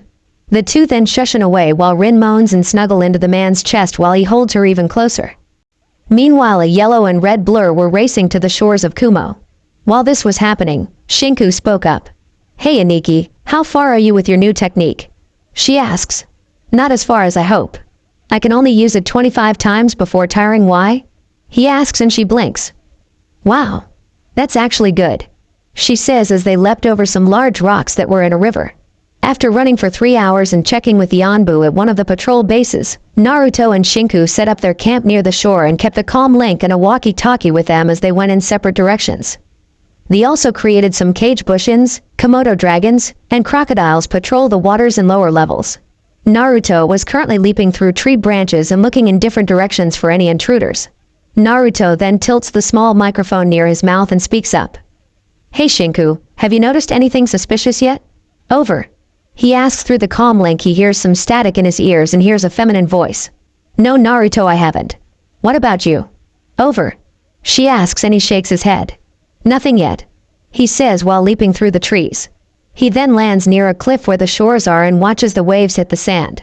He then notices long red russet hair and a body sweeping into the sand. His eyes widen and he leaps off the cliff and skids down the rocky edge until he hits the soft sand. He then runs towards the shore where the body was. When he's close enough to the body, he turns it over and his eyes widen when he realizes who this is. "Mei-chan," he whispers to himself. Her Jounin outfit was torn in some places and she had some cuts and bruises and was wearing a metal plate that had the Kiri symbol on it on her left shoulder blade. He then places his head near her chest to check her heart rate. It was slow, but she was alive, but she wasn't breathing. Naruto clicks the red button on his walkie-talkie and speaks into his comm link. "Shinku, it's me. I found an unconscious Kunoichi from Kirigakura wash up on the shores and she's still alive but barely. I need you to go to the closest tower and have a medical team come to my location," he says, and she speaks up. "Hi. Where's your location, Aniki?" she asks, and he speaks up. "I'm in the northeastern section of the shoreline and 7 miles from our camp. Over." He replies, "Okay, I'm heading to the base now to get the medical squad. Keep her alive until we get there. Over and out," she says. Naruto sighs and unzips her flak jacket and was thanking Kami she was wearing a mesh shirt under it because he couldn't keep his gaze off her chest. He then shakes his head to clear the thoughts out. He pries her mouth open carefully and places his hands over her chest to perform CPR and presses down on it a couple of times and then locks lips with her to get air into her lungs. He stops and presses his head near her chest but doesn't hear anything. He then continues the process a few more times, and after the third time of breathing air into her lungs, he quickly removes his head away from hers and she sputters and coughs out a lot of salt water while sucking in oxygen. He helps her sit up and rubs her back while she takes in more air. His hand glows green and the chakra was healing her lungs so she doesn't strain herself while taking in air. Her breathing becomes normal but she collapses into his arms while he holds on to her. He then gets up while holding her bridal style. He turns to see Shinku and 3 Anbu medics coming towards him. He walks towards them until they are a few feet from him. "I managed to heal her lungs, but we need to take her back to out camp so she can get more treatment," he says to them, and they nod. They then head back to Naruto's camp to give her better treatment and to find out how she ended up in the shores of Kumo. Chapter 3, Rebellion, War, and Truth Part 1. Campsite. The Anbu medics managed to treat Mei's injuries and left her with Naruto and Shinku because Naruto stated that he would take full responsibility for her. Shinku left to finish her shift patrolling the shoreline while Naruto stayed in the tent to watch over her while she was out. Kiri must still be in a civil war with the Yondaime Mizukage. But how did she get all the way here? He wonders until he hears her groan and slowly open her jade green eyes. She blinks a few times and realizes that she was in a tent. "Where am I?" she mumbles to herself as her eyes wander around and she sees a blonde shinobi who seemed to be 14 and was wearing a headband that had a swirl in it. "Who are you?" she asks, getting a chuckle from the blonde. "Now is that any way to treat your savior, Kanuchi-san?" Naruto asks while she blinks for a while. "Why you saved me?" she asks, and he nods. You washed up on the shorelines of Kumagakure and I revived you and brought you back to my tent while the medics checked your condition. He answered. Her eyes widened and she looked under the covers to see she was wearing a tank top and some shorts while her arms, legs, and torso were bandaged up and looks back at Naruto who chuckles at her glare. Relax, my sister undressed you while I was out of the tent and made sure the medics didn't pull anything funny on you while treating your wounds. I got the lump proving she kicked me out even when I was going to leave. He answers while rubbing the back of his head. Mei gives him a suspicious look for a while and she smiles back. Thank you, she started to say. Naruto Uzumaki Namikaze. He answered, making her eyes widen. Why, you're the son of the Kiiro Senko and the aka no Shi? She asks and he nods. But if that's true then why aren't you in Konohagakure? She asks and he sighs at that. My mother took me and my sister away from there because certain members of the council wanted to either kill me or turn us into breeding factories when we got older. He answered and her eyes widened at his answer. Are you serious? Why would they want to do that to you and your family? She asks. Sorry, but it's a family secret. He answered and she huffs at it. Fine. So I'm in Kumagakure, huh? Am I a captive? She asks and Naruto shakes his head. No. I'm taking responsibility for you until our border patrol mission is over. Oh, I forgot to ask you your name. He says, rubbing the back of his head sheepishly. Mei Terumi, and thanks for saving me, Naruto-san. She answers and he nods. The sound of thunder hits the sky and they can hear the rain pouring on the tent. Naruto snorts and laughs while Mei sits up slowly and raises an eyebrow at him. Something humoring you, Naruto? She asks the laughing blonde.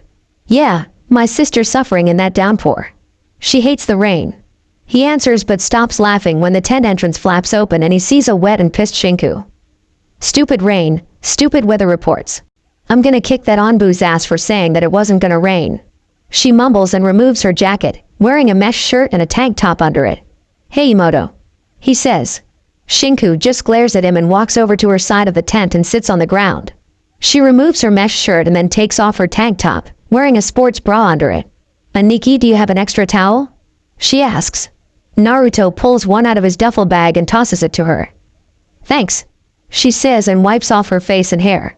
After she does that, she places the towel around her shoulders and sits down with her legs crossed and leans back. I see our guest has wakened up. I'm Shinku, Naruto's twin.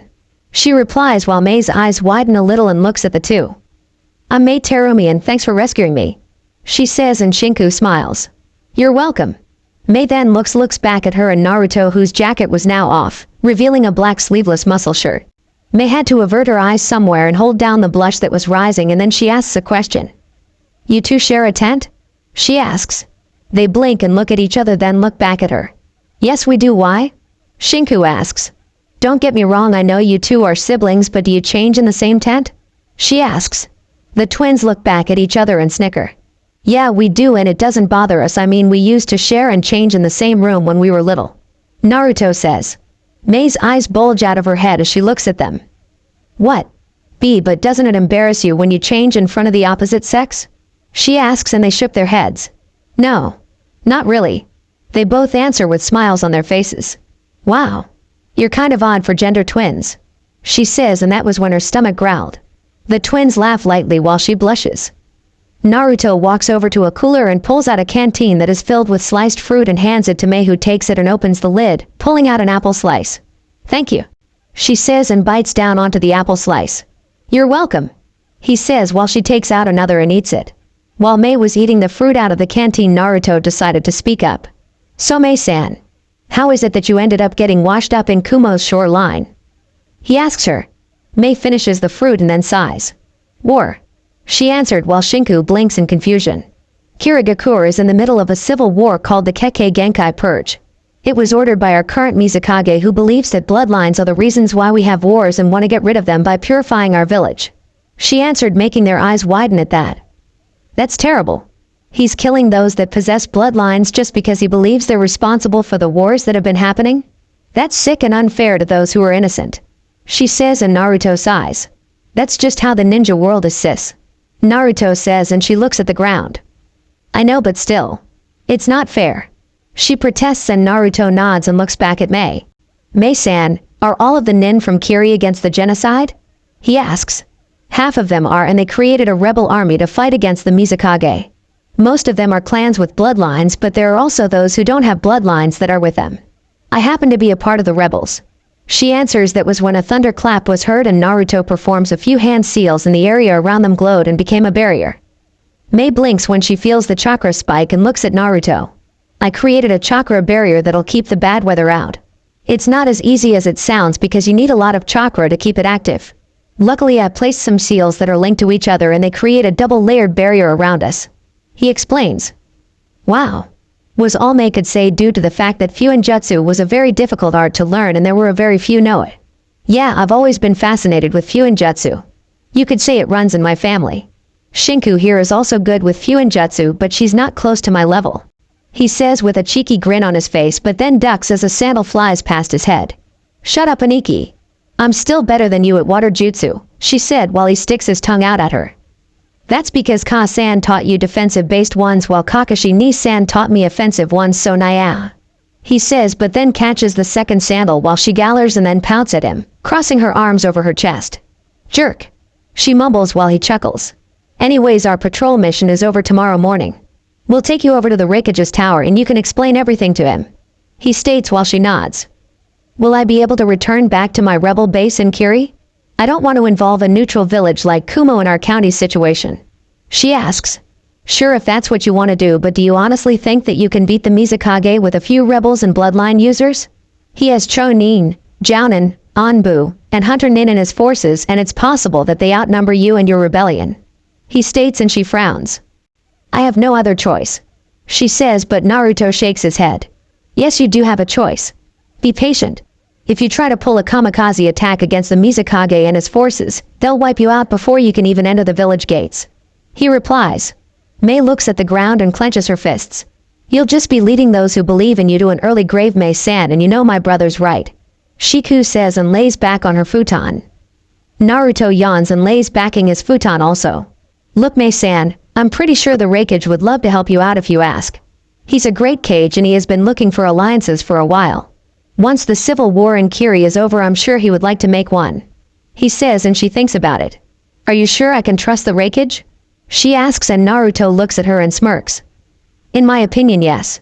He can be hot-headed and ignorant most of the time, but he's also a man of honor. Something that you don't see in most ninja due to our lifestyle.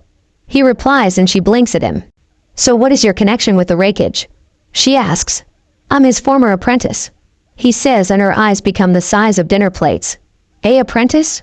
B, but you don't even wear a headband representing Kumo, she stated and Naruto shrugs. I know. Me, Shinku, my Ka-san and a few others work for him as ninjas for hire. He answers while Mei's jaw drops. Naruto looks at her and chuckles. Well, you might want to get some sleep, Mei-san. Tomorrow we're going back to the Raikage Tower so you can talk to him. Oh, and also if you can ignore his younger brother's antics. He says and falls asleep. Mei blinks for a few minutes but then lays back and closes her eyes, hoping that the boy no young man was right and can help her save her village and country. If he did, she'd forever be in his debt. I don't know why, but for some reason I feel like I can trust him. You are a very interesting person, Naruto. She thought before drifting off in her sleep. Morning. The sun shined down in the forests and Naruto opened his eyes to see Shinku snoring lightly and drooling slightly. He saw Hitomi in her fox form sleeping on top her bare torso. Naruto chuckles at this and sees Mei whose chest was rising and falling as she slept. Hitomi stirs and blinks a few times and yawns. She looks up to see Naruto who was smirking at her and she smiled. She then saw Mei's sleeping form and leaps off of Shinku. She walks towards Mei until she was a few inches from her face and then starts to lick her cheek. Mei stirs and giggles when the vixen does this and Mei opens her eyes to see an smiling fox who yips at her. Mei smiles at her and then sits up, picking Hitomi up and setting her on her lap. Why hello. Are this young man's friend? She asks as she rubs her behind the ear getting a purr from the fox. Naruto chuckles and speaks up. Her name is Hitomi. She followed me home when I was finished training and hasn't left me since. He says while she smiles at the purring fox. Don't let her innocent form fool you. She's a trickster and will steal anything shiny or pretty that she sees. He says. Hitomi glares at him and he gives her a mocking glare. Don't you glare at me, little thief. He wags his finger in front of her and she does the puppy eye look. Aw, kawaii. Mei says as Hitomi looks up at her and yips. What's that? He's a meanie and doesn't give you any attention? She says and the vixen nods. You poor thing. Naruto, how could you be so mean to something so cute? Mei asks as she held Hitomi in front of him, and she grins at the blonde whose brow was twitching in size. He then takes Hitomi from a pouting Mei and places the yipping fox on his shoulder. Come on, you sly vixen. We're gonna go catch some food. If you behave, I'll catch you a rabbit, he says, and her eyes now had stars in them. Naruto pulls his sandals on and he shines out of the tent. Shinku then wakes up and stretches. She looks around the tent only to see Mei. Good morning, Mei-san. Where's Naruto and Hitomi? She asks. They went to get some breakfast for us. Do you happen to have any clothes I can wear? She asks and Shinku nods. She pulls a scroll out of her duffel bag and opens it, revealing a black long-sleeved shirt and shorts that seem to stop over the knees. These should work, she says and places them beside her. Thanks, she says as she removes the covers and takes off her shirt and shorts, wearing a matching blue bra and panties underneath. She puts the shirt over her head and pulls it down and puts the long shorts on. The shirt isn't too tight, is it? Shinku asks, and Mei shakes her head and pulls her long hair back and ties it back. No. Thanks for the spare clothes, she says, and Shinku smiles. You're welcome. Say, how old are you, Mei-san? She asks. I'm 22. Why? She asks, and the redhead giggles. Well, I just wanted to let you know that my brother, he has a thing for older women. She replies, and Mei's eyes widen. What? Why older women? He's a pervert, isn't he? She asks as she narrows her eyes and her brow twitches. Hey. No, he's not a pervert. Naruto is a decent guy and he respects women, well, not shallow and snobbish ones. He stays away from them. The reason he likes older women is because they are more mature than the ones that are his age. Shinku explained, and Mei blinks at her. Oh? He likes older women because they're more mature? But he's what? 14? 15? She asks, and Shinku nods. Yeah. We are both 14 and turn 15 next year. So do you have a boyfriend? Mei asks. Shinku rubs the back of her head and blushes. Me? No. Mostly because my brother is very overprotective of me, and the last boy who made a pass and tried to grope me ended up with all 4 of his limbs broken and being sterile for the rest of his life, she says with a grin on her face. Mei's eyes were now the size of dinner plates and she gawks at him. Wow. You're really lucky to have a brother like him, she says, and Shinku nods. Yes, I am. But he can be a pain sometimes, especially when he pulls his pranks. One time he switched my shampoo with orange hair dye, she says, and her brow twitches. Mei giggles when she says that. You seem to have an interesting family, she says. Yeah. Just wait till you meet my mom and the others, but you'll have to watch yourself around Kakashi ni. He's a closet pervert, she states, and Mei's brow twitches. Back at the Namikaze household, Kakashi was reading his book and he sneezes on the page. Anime tears fell from his eye and he throws a tantrum, flailing his arms and legs around in chibi form. No. My autograph limited edition of Icha Icha Paradise Volume 3 is ruined. He cries out. Anko, Yuagao, and Rin saw this and sweat drops appeared on their faces. What the heck is wrong with your boyfriend, Rin? Anko asks, and Rin sees the book and twitches. I have no clue, she says. Senpai just keeps getting weirder and weirder every day. Yuagao asks as her sweat drop grew bigger when he started sobbing over his baby with a gray cloud hanging over his head. That was when Kushina walked in. Hey Mina, I'm Ba. Hey, what is wrong with Kakashi? Why is he mourning over Ir Senen's book? She asks, pointing a finger at the morning copy Nin. The 3 women shrug. We have no idea. Say, when is Yondaime Chibi and Shin-chan coming back? I miss the blonde-haired cutie, Anko says with a pout on her face. Rin sweat drops, Yuagao face faults, and Kushina groans. They should be home today, Anko, Kushina says in a deadpan voice, and Anko's eyes lit up. Yuagao gets up and stares at Anko. Are you still trying to jump Naruto, Anko? You're 23 for crying out loud and he's 14, she states, and Anko shrugs. So what? He's a ninja. If you're old enough to kill, then you're old enough to do adult things like have sex, Anko states. Kakashi hears the word sex and a perverted giggle escapes his mouth. You're hopeless, Anko, Yuagao states, and Rin nods. Oh please, Yuagao, I've seen you check out his ass when you think no one's looking, Anko says with a smirk on her face. Rin looks at her in shock, as does Kushina and Kakashi. She's lying, sensei. You know how Anko is, the female swordsman says while a tint of pink appears on her face. Anko's grin grew even bigger. Oh please, Yuagao, I even hear you mumble his name, calling him Naruto-kun. She coos out and Rin's jaw hits the floor, as does Kushina. Anko. Shut up. Yuagao growled out as her facial appearance darkened. It's true. She even mumbled about how long his sword is. She says. That was when Yuagao did the big demon head jutsu with her face glowing red. I was referring to his blade, you pervert, she yelled. Sure you were, but don't feel embarrassed. I'm sure he'd let you play with his sword, she said, but then she had to duck from a sword slash that took some of her hair, and Anko was running out of the house laughing as Yuagao went after her with her katana in her hand and her eyes were glowing red. Come back here, Anko Midarashi. I'll show you what I can do with a sword, she yelled, and the others had huge sweat drops on their heads.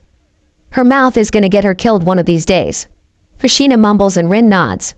Kakashi just rubs the back of his head but then appears behind Rin and whispers some things in her ear, making her eyes widen and a blush to appear on her face. You hentai, she says and playfully slaps him on the shoulder but eeps when he picks her up bridal style and shunshines to their room. Kushina's brow twitches and she lets out a sigh. I need a boyfriend. She mumbles and heads towards the kitchen. Meanwhile, Naruto is heading back to the camp with 2 bags that were filled with wild berries and herbs, and 2 clones were carrying a dead boar that was tied to a long pike. Hitomi was in her hybrid form walking backwards in front of Naruto grinning. You know, Naruto-kun, you should tell your family about us soon. She says and he nods. I plan on it, Hitomi-chan, just not right now. I'll tell them after we help Mei save her village and deal with the Yondaime Mizukage. So do you think it's possible for Madara to use his eyes on you again? I know the team was capable of doing it twice and the second time he was in his weakened state. But what's got me worried was even in his weakened state, I still couldn't beat him. If he was that strong when he was weak, I don't want to know how strong he was when he was whole. He says and she frowns. I agree. The only good Uchiha is dead one in my opinion. They have been nothing but trouble, especially for me and my kin. They are power-hungry, arrogant, self-centered bastards who would kill even their loved ones for more power. Madara is a prime example. He took the eyes of his own brother just to gain his sight back. That is sick. I may be a demon, but even I wouldn't do something like that. Taking the eyes of a sibling. Disgusting. She says and Naruto nods. No kidding, but the only Uchiha I will ever respect is Itachi and Obito. Obito saved Kakashi Nisan's life by giving up his own.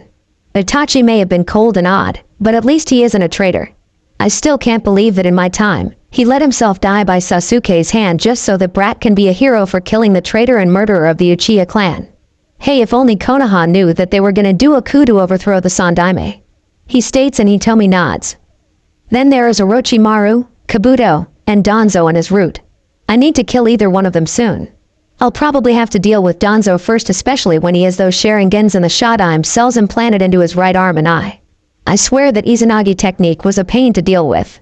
But then there is Orochimaru and his infatuation with the cursed bloodline. That parasitic body snatcher has to be dealt with also. I don't even want to think about what he would do if he finds out about Shinku. He growls out and his eternal Mangekyo Sharingan flashes and spins for a few seconds and then his eyes return to normal. Hitomi saw them and smiles. You know, Naruto-kun, whenever I see your eternal Mangekyo Sharingan, I can't help but be drawn to them.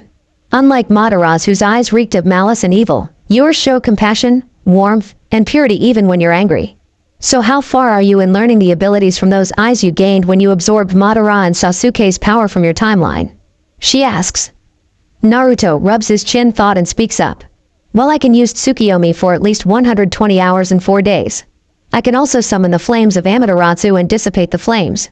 Kamui is a little difficult to control, Sen. My aim has to be precise like Kakashi's, otherwise I'd just be wasting chakra. I can't summon Susanoo yet, but I'm working on it. Madara's teleporting technique is very tough to use.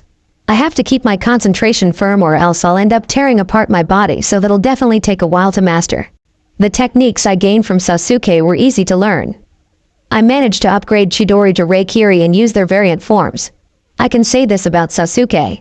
He was a genius when it came to making variant forms of original techniques. Too bad he grew evil, otherwise I would have respected him as a rival. Hell, what impressed was when I learned how to use Kirin. I have to say, that's one hell of a jutsu he created, especially since he used real lightning with the attack. That right there takes a lot of skill and patience to master. Hell, Kakashi would have a heart attack if he found out about that technique. He'd probably give up Icha just to learn it, he said in a joking manner, and Hitomi laughed knowing about the copy nin Kakashi and how he had 1,000 jutsu in his arsenal. He probably would. Naruto-kun, say you said that in your timeline that you absorbed the soul and powers of the Juubi, right? She asks and he nods. So how many tails can you control now? She asks and he thinks about it. Right now at least 4 tails. I don't like to rely on it because of how dense and potent the chakra is. While it doesn't destroy my body, I will end up completely exhausted and it'll take me a while to recover. But the good thing about it is that I have 2 chakra sources and can switch them at will since the jutsu I use with Juubi's chakra will make them more powerful and cause more damage. He states, and she had a look of awe and amazement in her face.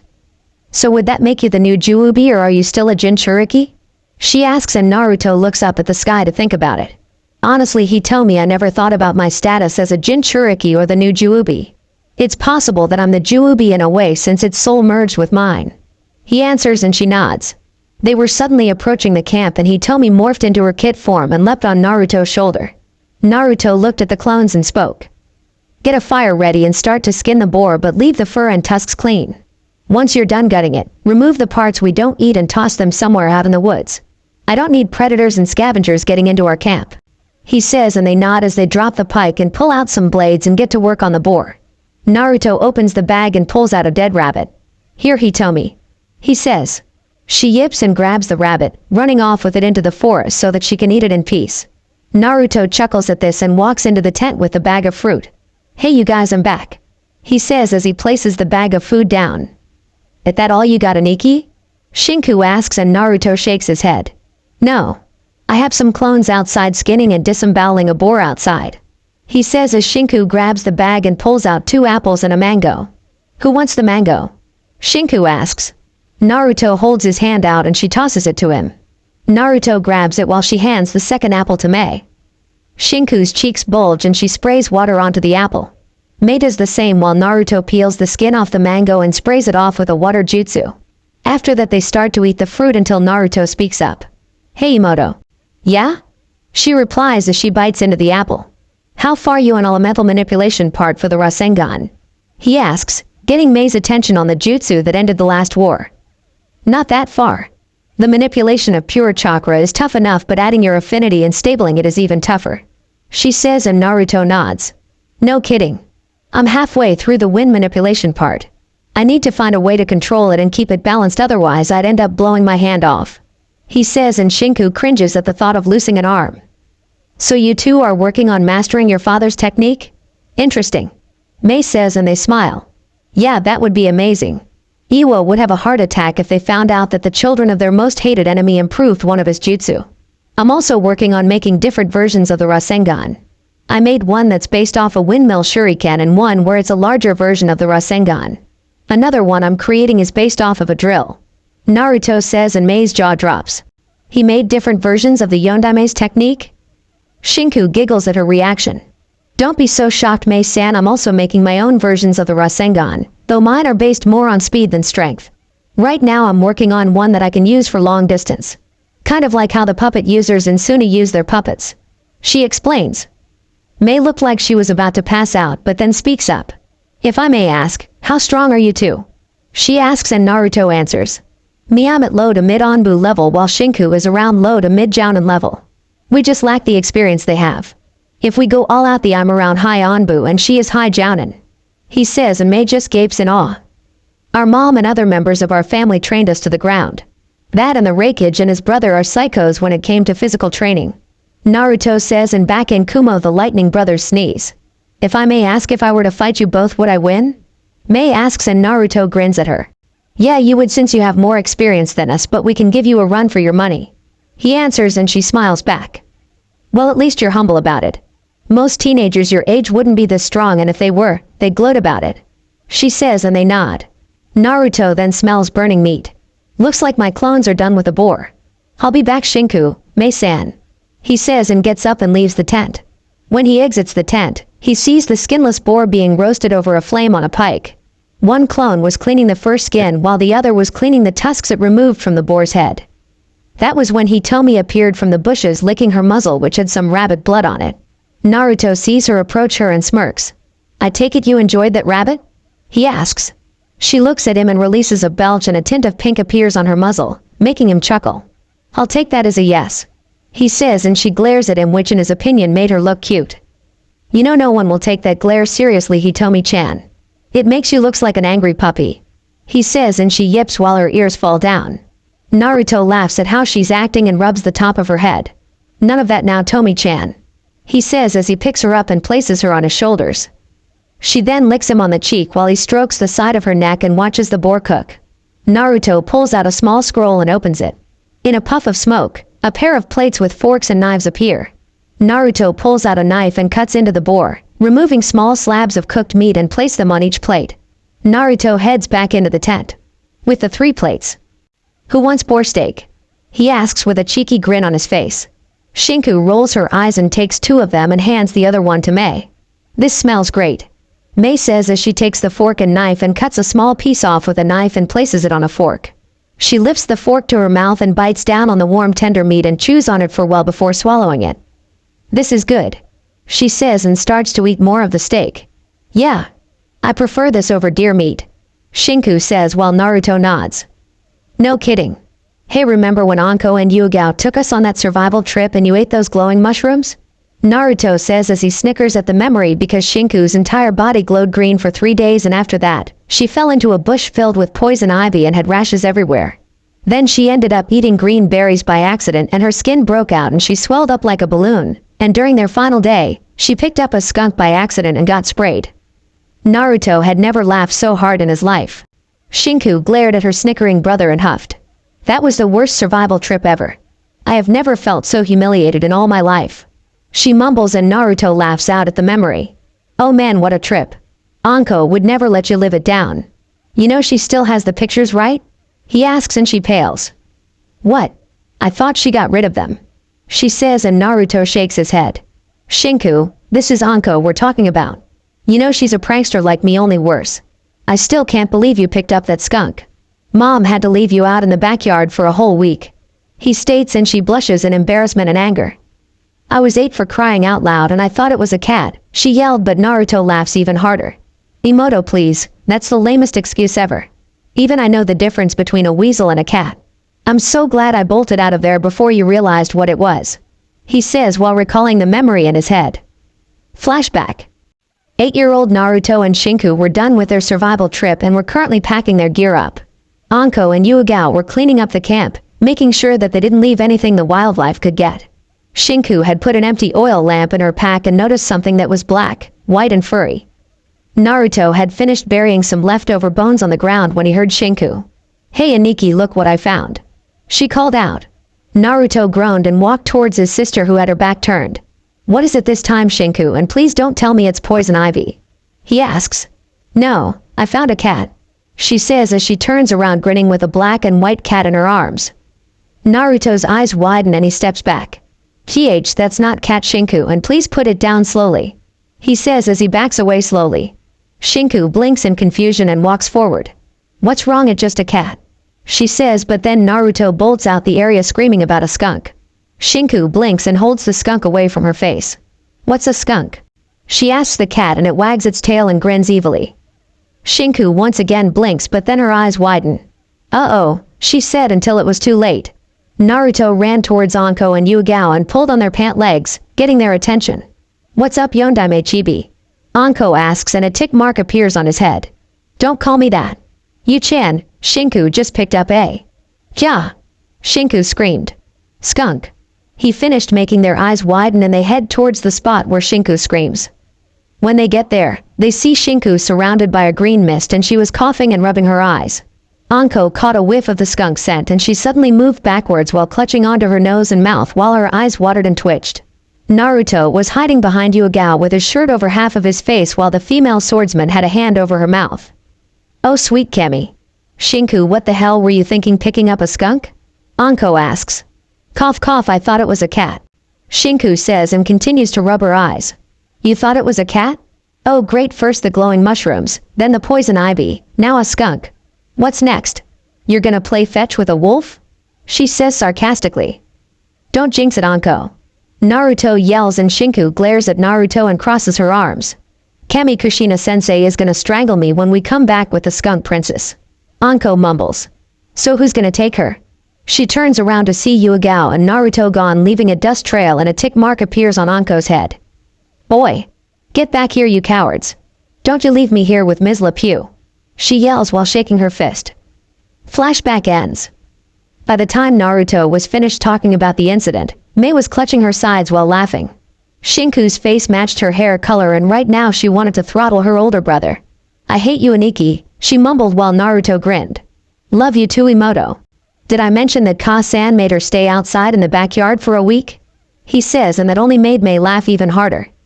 That's it. You're dead Aniki. She screams and tackles him out of the tent.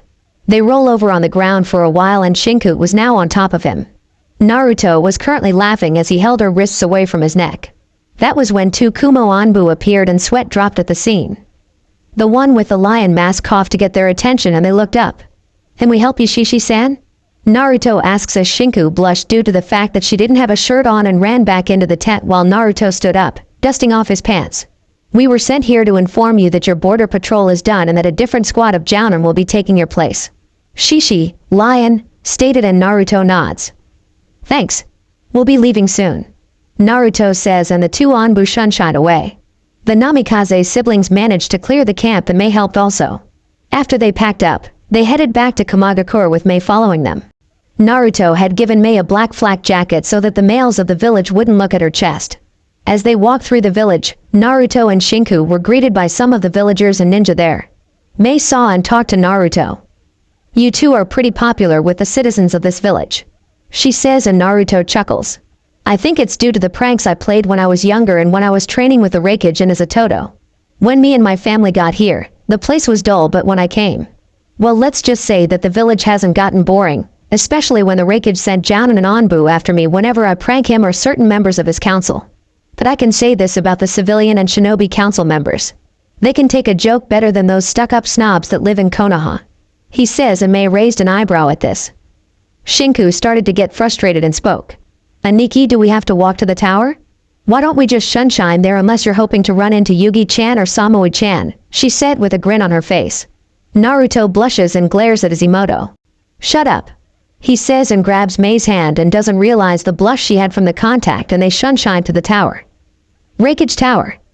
E was currently doing arm curl-up with a dumbbell in his right arm but had his chin resting in his hand and had a bored look on his face. Why did I take this boring job again? I've been doing arm curl-ups for the last 3 hours and I'm bored as hell. Where's Kirabai when you need him? At least I get a good workout with him or Kushina. He thought until Naruto, Shinku, and a woman with russet hair appear in his office. He blinks when he sees them and then drops the dumbbell causing the office to shake and Naruto sweat drops. Bored Reikage-sensei? Naruto asks with a grin on his face and the man's brow twitches. Shut it Gaki unless you want to be my sparring partner for the next 4 hours. He says with a smirk on his face when he sees Naruto pale and waves his arms up in defense. Even though he knew how strong E was in the past, there was no way in the world that he could fight the guy in his current state. The man could split a small mountain in half with just one of his arms or legs and possessed strength that rivaled if not was on par with a Jinchuriki's. He's even seen the man leave dents in steel plates with just a headbutt. Kirabai was just as bad even without his Baiju's power. These were the last two people you'd ever want to face in the battlefield and he saw how powerful they were when they took out Kisame during the 4th Shinobi War. Sorry E-sensei, but I like living and not having my bones broken. He says and the man snorts. Shiki brat. So would you like to explain to me who your companion is? He asks. Oh, this is Mei Terumi, a kunoichi from Kirigakure. She washed up on the shoreline near the border and stayed with us since. Shinku explained and E looks at the nervous woman. I see. Isn't Kirigakure in the middle of a civil war right now? He asks Mei who nods. Yes. I'm a part of the rebel group. The Yondaime Mizukage and his elite guards were on a ship and my group made an attempt to raid the ship capture if not kill the man but he expected yous to pull that stunt. The last thing I saw before I blacked out was him being covered in some kind of chakra cloak but it was more potent and in a way sinister. She says, making their eyes widen. Mei-san, it's possible that the Mizukage is a Jinchuriki.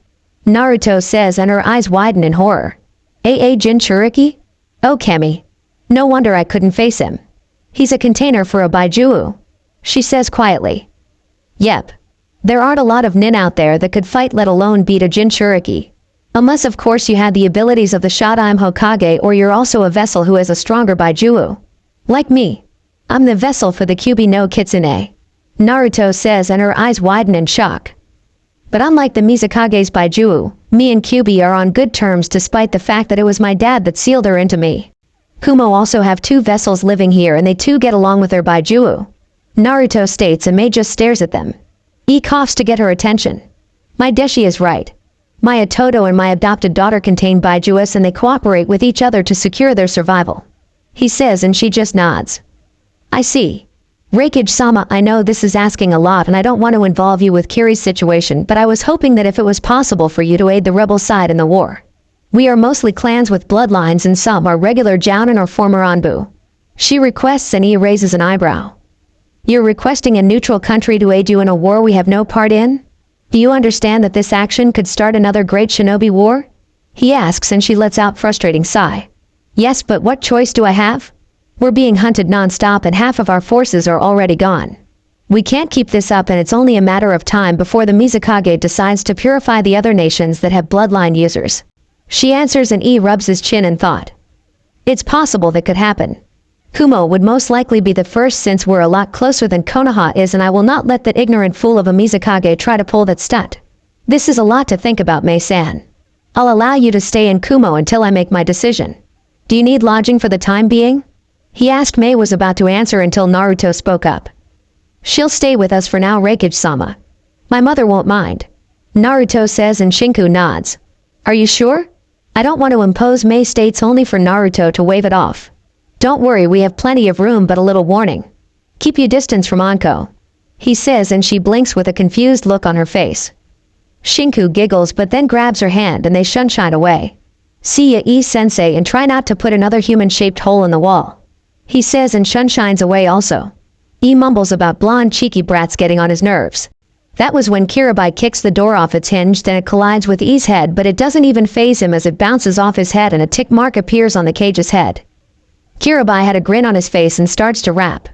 Big bro, Kirabai and Yugito Ni have completed the mission, yo. He says. Yugito kicks Kirabai in the back of his head while her brow twitches and she too had tick mark on her head. Shut up with the stupid rhymes. I'm surprised he hasn't killed you yet, she yelled while Hachibi was in his container's mindscape begging the man to him and put him out of his misery and saying that Kirabai's rapping was a fate worse than death. Please don't encourage me, Yugito, he mumbled as he wiped the debris from the door off his face. She then sniffs the air and a grin appears on her face. Naruto and Shinku have been here, right? She asks. E nods but before he could says anything, his adopted daughter was gone, via flame sunshine. I swear she can't go one day without playing with that boy. He says. Kirabai snickers and speaks up. The fox like to play with the cat? What up with that? He asks and the tick mark on E's head grew even bigger. 10 seconds later, Kirabai was seen flying across the village courtesy to Ikuro, Omio, and Samui see this and sweat drops appear on their faces. They see the man land in a hot spring bath houses on the women's side and hear them scream pervert and the sounds Kirabai getting beaten are heard and their sweat drops grew. Should we go help him? Omoi asks and the three kunoichi shake their heads. Nope. I'm gonna go find Naruto-kun. My neck and back are sore. She says as she cracks her neck. Karu rolls her eyes and grabs a lollipop from Omoi's bag and sucks on it. Did you take the last strawberry-flavored one? He asks. She pulls the sucker out of her mouth and it was blue. Go ahead and keep it. I hate blueberry. He says and walks away while she head to the hot spring to rescue her sensei. Chapter 4. Rebellion, War, and Truth Part 2. Naruto, Shinku, and Mei were walking through the forest of Kumo, heading for the Namikaze estate until Naruto stopped in his tracks and smirks. Hey Shinku, Chanyu and Mei-san head back to the compound. I remembered I needed to do something important. He says and before Shinku could say anything, Naruto shunshines away and she lets out a frustrating sigh. Baka. Come on Mei-san. She says but Mei blinks and looks at the redhead. Where is he going? She asks as she follows Shinku. You don't want to know. She mumbles as they head for the Namikaze compound. In the forest, Yugito was perched up on a tree branch, waiting for a chance to pounce on Naruto when he suddenly shunshines away and to her shock, couldn't detect him. Naruto suddenly appears behind her and pinches her cheeks. Yugito weeps and jumps up on her feet blushing. She growls and turns her right hand into a fist and turns around, ready to knock Naruto lights out. Naruto, you damn pervert, I'm gonna, she started to say but then stops and sees no one there. What the? I could have sworn he was. She started to say until she felt a pair of arms wrap around her waist and looks down to see they belong to Naruto. Hey Kitty-chan. He says and releases her from his grip. How do you keep doing that? She mumbles and crosses her arms over her chest. I'm just that good. He says with a grin on his face making her huff. You're so lucky you're cute, damn it. Naruto shrugs and pulls her into a hug and kisses her lightly on the lips. You're lucky you're so damn sexy, Yugi-chan. He says, making her grin and reveal a pair of canines. Love you to Foxy. So are you gonna head home or keep holding me like this? She asks, only to receive a kiss in return. You were gonna try to pounce me, weren't you? He asked the vessel for the Nibi. I was, but you ruined it, she said with a pout on her face, making him chuckle.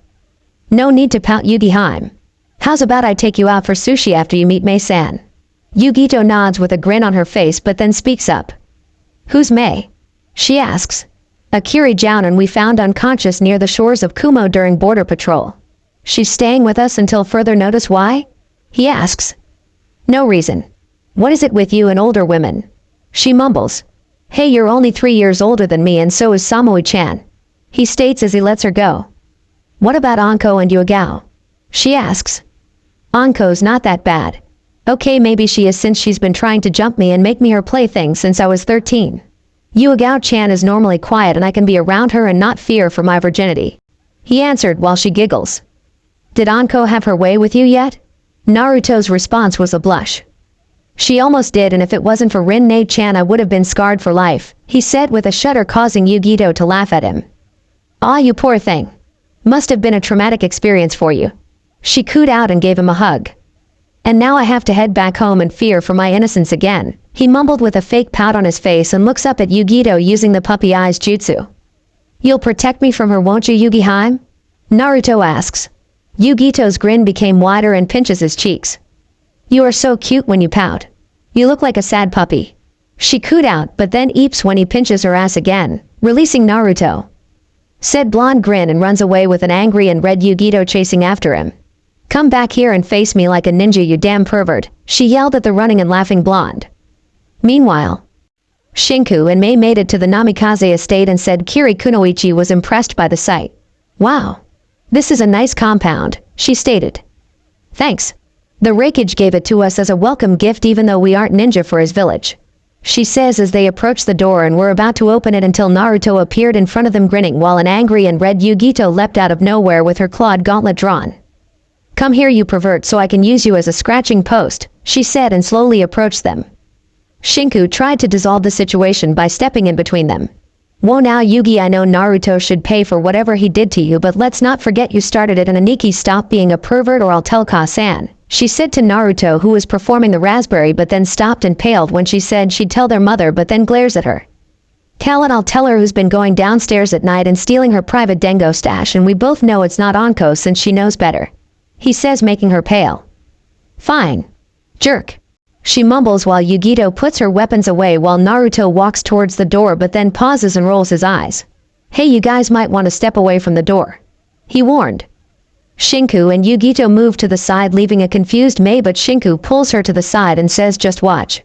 Naruto rolls his eyes and opens the door, and that was when a blur tackles him to the ground and they roll away for a while and then stop to see Anko grinning and sitting on top of Naruto. Hey Yonadim Chibi, did you miss me? I missed you, she says, getting an irked look from Naruto, who smirks and puffs away. Anko blinks in confusion only to see the real Naruto between Shinku and Yugito with an arm wrapped around their shoulders. Anko pouts and folds her arms. Damn it. I was so close to getting my hands on you. She mumbles and looks at the ground. Naruto chuckles and removes his arms from their shoulders. He then appears behind Anko and leans into her ear and whispers a few things, making her eyes widen and a blush to appear in her face. Naruto motions for the others to go on in while he talks to Anko. Shinku leads them into the house, and that was when Naruto wrapped his arms around her. You know, Anko, I'm flattered that you would be interested in me despite the age difference. So what set up this form of attraction you have towards me? He asks while she blushed a little and fidgets. Well, you see, it kinda just happened, to be honest. I've seen how you treat the Yugito girl, Yugao-chan, and those other three, and she explained. I see. But we have fun too, you know. I mean, you're a great prankster and I love teasing you, and you are hot in your own way even though you tried to make me into a man that day you were drunk, he says while she chuckles slightly from the remark. I remember. Your mom was ready to kill me that day. At least she didn't make you go through 4 hours of kenjutsu training with her, he mumbled as he released her and helped her up. Hey, sorry. She started to say but then winced and grabbed her left shoulder. Naruto frowned and had her kneel down and pulled part of her trench coat and arm away and saw the 3 tomoe marks on her and saw it pulsing. Wait, Naruto, don't look at, she started to say, but he cut her off. A curse seal. Uro-sennin showed me a picture of it once. Has it been getting worse? He asks and she nods and hisses in pain. Damn, painkillers don't even work anymore. She mumbles and looks away. Naruto places his hand on the seal and channels some of Juubi's chakra into it and makes it stop pulsing. Anko's eyes widen when she doesn't feel any more pain and looks at Naruto, who slowly pulls his hand away. How did you? She started to ask until he smirks. I use this, Naruto says, holding his hand out and revealed a paper with different seals on it. It's a compression seal Uro-sennin taught me and said it can use to seal up foreign chakra. That should help for now, he says, and once again helps her up. That and Juubi's chakra is keeping it in check, he thought, while Anko glomps him and gives him a kiss on the cheek. Thanks, Naruto-kun. I'll have to thank you later on today, she says with a mischievous grin on her face. Naruto smirks and gets out of her hug. I think you want to do more than thank me, Anko-chan, and remember I can't do anything serious yet, he says, and makes her shiver when he rubs her rear with his hand and gives it a good squeeze. Come on, let's go in, he says while she follows him into the compound. As they enter, Naruto saw his mother talking to Mei, Yuigao, Yugito, and Shinku on the couch in the living room, and Kakashi was leaning against the wall smiling at Naruto. What? Naruto asks his surrogate brother, who is grinning under his mask. You have no clue how proud I am of you, Naruto. Bringing home older women. Sniffle, they grow up so fast, he says, wiping a fake tear away from his eye. His response got him a slap upside the head by Rin. Shut it, you, or you're gonna get reacquainted with the couch again, she growled out while Kakashi sweats a little. Hey. Well, I think I'll go and see if we need anything for the compound. And Naruto, remember the talk we had and be sure to use protection, he says, and shines away with a red-faced Naruto yelling, shut up. That damn pervert. I swear one of these days I'm gonna kick his ass, he muttered until he heard his mother cough to get his attention and succeeded. Oh hey, Ka-san. How was your day so far? He asks, and was a little nervous due to the fact that she was giving him the look mothers give when their son bring a girl home. Or in her son's case, a woman. It was fine until you brought another female home with you, she says while he slumps his shoulders. Oh, for Kami's sake, Ka-san, I had no idea me and Shinku would find her barely alive near the shoreline. Plus I couldn't leave her out there, he stated while she looked at him for a while and sighs. If Uro-sennin was here, he'd be having a field day with all the females in the house, she mumbled, getting a nod from her son. Too true, Kakashi Ni-san is bad enough, but at least he has some control over his perverted side, thanks to Rin-ne-chan, he said with a small grin on her face while she blushed lightly and glared at her little brother. So Yugi-chan, where's our baka of a sensei? Did he do something to piss the old man off again? He asked the Nibi container, and she shrugs. Knowing him, he probably did. So Mei-san Kiri is still in the middle of a war, right? Yugito asks the dual bloodline wielder, who nods. I'm afraid so. I'm on the rebel side, but we're slowly losing the fight. Yagura, the Yondaime Mizukage, is a Jinchuriki of the Sanbi no Anakame. She finished, getting wide eyes from everyone except Naruto and Shinku, since they knew already. The bloodline purge just happened out of nowhere. He believes that bloodlines are the reason why we always have war, and wanted to purify not just water country but the other elementals as well. He's even having the shinobi kill even children, she said as the images of dead children enter her mind. Everyone's eyes widen at what she said and couldn't believe a cage would do something like that. So the only thing I could think of is to ask the Raikage for assistance, but I'm afraid that it would start another great shinobi war. We had another container for the Rakubi no name Kuji, but he disappeared after the civil war started, she finished. After being silent for a few seconds, Kushina spoke up. I see. Well, I would definitely help you, and so would my friends and children. My son is actually the holder of the Kyubi no Kitsune, and we have Sharingan no Kakashi, 2 of my students who are very strong, and my late husband's other student whose medical skills are on par with Tsunade's, she said, getting a wide-eyed look from Mai. That was when Yugito spoke up. I'm the container for the Nibi no Nekomata, and the Raikage's younger brother is the container for the Hachibi no Kyogyu. We are the guardians of Kaminari no Kuni, she said. You two, along with the Raikage's brother, are Jinchuriki? She asks and gets a nod from Naruto and Yugito. We can each control the power of our Baijuu, and Naruto-kun here is the youngest of us, Yugito said. I see. If you all could help me save our village and country, I'd be forever in your debt, she said. No problem. Rin, would you be so kind and show me to one of the guest rooms? I'm sure she would love to take a shower and change into some comfortable clothes. Kushina asks the maid Kunoichi, who nodded and got up. Follow me, Mei-san, she says, and Mei gets up and follows her upstairs. After that, Yugito appeared beside Naruto with her arms wrapped around him and grins. So are we gonna go out for sushi, or do I need to tell your mom that you pinched my ass earlier? Whoops, I just did, she says, grinning, while Naruto glares at her but pales and slowly turns his head to see a dark aura surrounding his mother. He started to sweat bullets, and before Kushina could do anything, Naruto grabs Yugito's shoulder and shunshines out of the house. Shinku and Yugao laugh lightly while Anko grins. You're not gonna kill your only son, are you, sensei? Anko asks her teacher, who lets out a frustrated sigh. No, but I can beat the crap out of him later. I never should have let Kakashi give Naruto the talk, she mutters, lays back on the couch. You really need to relax, sensei, and find yourself a boyfriend soon, or you're gonna go nuts from the lack of sexual activity, Anko says, causing Kushina to fall onto the floor while Yugao's sweat dropped. Shinku, however, fell to the floor laughing her ass off, and Kushina shot up from the ground and glared at her student hard. For that comment, Anko, you can't have dengo for 2 weeks, she said, and smirked when Anko paused and paled. No. Anko's cry echoed throughout Kumo, causing many people stop and wonder who was suffering right now. Anko was currently in a corner curled up into a ball, crying her eyes out, while Shinku giggled. You should learn to keep your mouth shut, Anko. Well, I'm gonna go change, Ka-san. Shinku then heads upstairs while Yugao was patting a sobbing Anko on the back. Later on that night, everyone in the compound was sound asleep in their rooms, but outside the compound 8 shadows were zipping through the roof of the building, and they wore blank masks with the kanji ni on it. Danzo-sama's orders are to capture the girl and kill the Kyuubi boy. Stay quiet and alert, because there are 4 A and 1 S rank shinobi in the compound. One Rudanbu ordered while the other 3 nodded. They opened a sunroof and quietly leapt into the hallway and separated into 2 groups.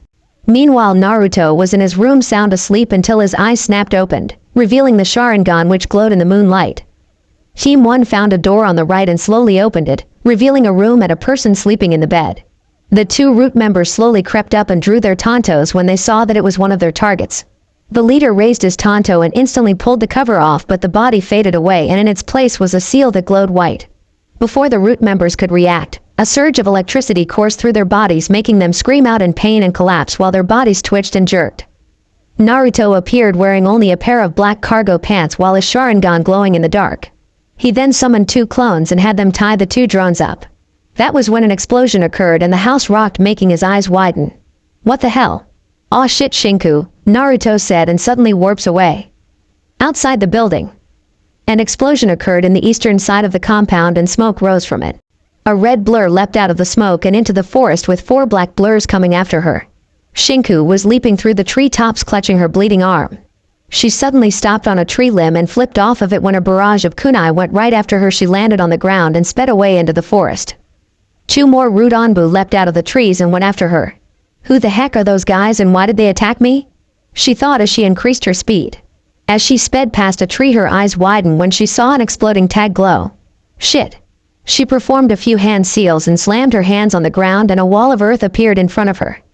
Another explosion occurred, but the power behind it was so powerful that it reduced the wall into rubble and sent Shinku flying backwards. She suddenly hit the ground and tumbled backwards a couple of times. She leapt back on her feet and made her way towards the lake. She leapt on top of it and performed a few hand seals. Suiten, Suijinheki, she cried out, and a wall of water surrounded her while drills made of water shot out around her wall of water. When the technique ended, the water wall dropped, but it revealed no one. 2 Rudanbu appeared in top of the lake and looked around. Where did she go? One root asks as they looked around. She couldn't have escaped. We would have sensed her chakra by now. The second one answered. At the edge of the lake, a green frog pops out of the water and slowly swims to the shoreline. It crawls out of the lake and hops away into the forest while the Rudanbu look for Shinku. After leaping away from the area for a while, it stops and slowly opens its mouth. A hand shoots out, and after that a whole arm, head full of red hair, and a body comes out of the toad's mouth. Shinku was kneeling down panting, and the toad disappears in a puff of smoke. It's only a matter of time before they find me. I better head back to the... Shinku, a voice behind her said. By reflex she pulled out a kunai and swung it towards the shadowy figure, but he stopped her wrist. She tried to kick him in the side, only for him to grab her leg and pin her to the ground while she struggled. Imoto, chill, it's me, Naruto said, revealing his face to her. Hey Aniki? What the heck is going on and who are those, she started to say until he covered her mouth and did a shushing motion with his finger. Quiet. Those masked ninja are still searching for you, he said, getting off her and motioning his hand to follow her. That was until a kunai passed by him and was embedded into a tree. Naruto and Shinku look up to see two Rudanbu descend towards them from the trees with their blades drawn. Naruto curses due to the fact that he left his kunai at the compound, as does Shinku. They leapt backwards when the drones land in their previous location and then charged towards the siblings. As they approached the Namikaze twins, they swung their blades at their heads. Naruto ducks and grabs the Rudanbu's wrist. He twists it hard, hearing a snapping sound come from the drone's wrist, and before the nin could scream, Naruto positioned the tanto and thrusts it into his heart, killing him instantly. Naruto tosses the dead body to the side and sees Shinku unleash a barrage of punches on the other root ninja. She then kicks the ninja hard in his masked face, breaking it and sending the drone flying into a tree and knocked him out. Naruto's eyes widen and yells, "Shinku, duck," said girl duck, while a tanto hits nothing but air. Naruto appears in front of the shocked root ninja with a swirling blue ball of chakra in his hand. Rasengan, Naruto yelled as he slams his father's technique into the nin's gut and sends him flying through 3 trees and a boulder, killing the root ninja while Shinku gets back up on her feet. That was when they heard the sound of 1,000 birds chirping and a blood-curdling scream. Kakashi appears with his right hand coated in blood. "Kakashi Nisan," Shinku says as she runs over to the man. "Are you two okay?" Kakashi asks while Naruto appeared next to his sister. "We're fine. What about Ka-san and the others? They didn't get caught in the explosion, did they?" Naruto asks. "No, they didn't. But we dealt with the others," Kakashi says as he walks over to the dead body of a Rudanbu and pulls the mask off. His normal eye narrows when he sees the kanji for knee on it. "So Danzo is behind this? I should have known," Kakashi mumbled as he tosses the mask away. "Isn't he the cripple that mom that wanted to have me and Naruto knee turned into a breeding factory?" Shinku asks but doesn't see her brother's Sharingan flash in the dark but fades afterwards. Kakashi nods while flicking the blood off his arm. "Sadly, yes. The 2 elders as well as the civilians wanted to turn you both into their personal playthings, but our mother retaliated and killed several members as well as sent Danzo to the hospital. The rest you already know," he said while Shinku treated her arm. "To think our To-san sacrificed his life for those ungrateful bastards," she said while Naruto nods. "Yeah, but at least we'll be able to carry on his legacy even if we aren't a part of that village. I'm sure he'd be proud of us, Shinku-chan," Naruto said. Kakashi smiled and nods in agreement. "Well, let's clean up this mess and head back to the compound," Kakashi said, and they use a cat and water jutsu to get rid of the bodies and afterwards head back. Back at the compound, Kushina, Rin, Anko, Yu Gao, and Mei were outside the partly destroyed living quarters. Yu Gao and Mei were putting out the fire with some Suten jutsus while Rin was treating a few burn injuries Anko had. Kushina, on the other hand, had a barely conscious root nin by the collar and she was beyond pissed. She already killed 2 of the root nin that tried to escape, but she kept one alive in order to get some info from him. "Listen here, you bastard. You better tell why you attacked us and why my children are missing right now before I send you back to your master in pieces," she yelled, shaking the drone violently. "He won't talk, Ka-san," Naruto said. Kushina dropped the man and saw her children along with Kakashi walking towards them. In a flash of red, she had the 2 children she brought in the world and hug. "Naruto. Shinku. Oh, thank Kami, you 2 are okay," she said in relief while they returned the hug. "We're fine, Ka-san," Naruto assured his mother, who released them and noticed Shinku's arm was bandaged up a little. "Shinku, your arm," Kushina said worriedly while the younger redhead looked at it. "I got hit by some of the debris, Ka-san, that's all," she replied while Naruto walked over to the root ninja's barely conscious form and slammed his foot into the man's face, knocking him out. He then drags the knee operative towards his mother and sets him down, rips the mask off and pries his mouth open. Kushina and Hikari are confused by this until Naruto pulls the tongue out slightly. "Like I said earlier, Ka-san, you won't get any info from these guys. These joie marks keep them from talking about Danzo or his operations. If they do, then the mark instantly activates and their body freezes up instantly," Naruto explained while their eyes widened. "Sochi, how do you know so much about seals?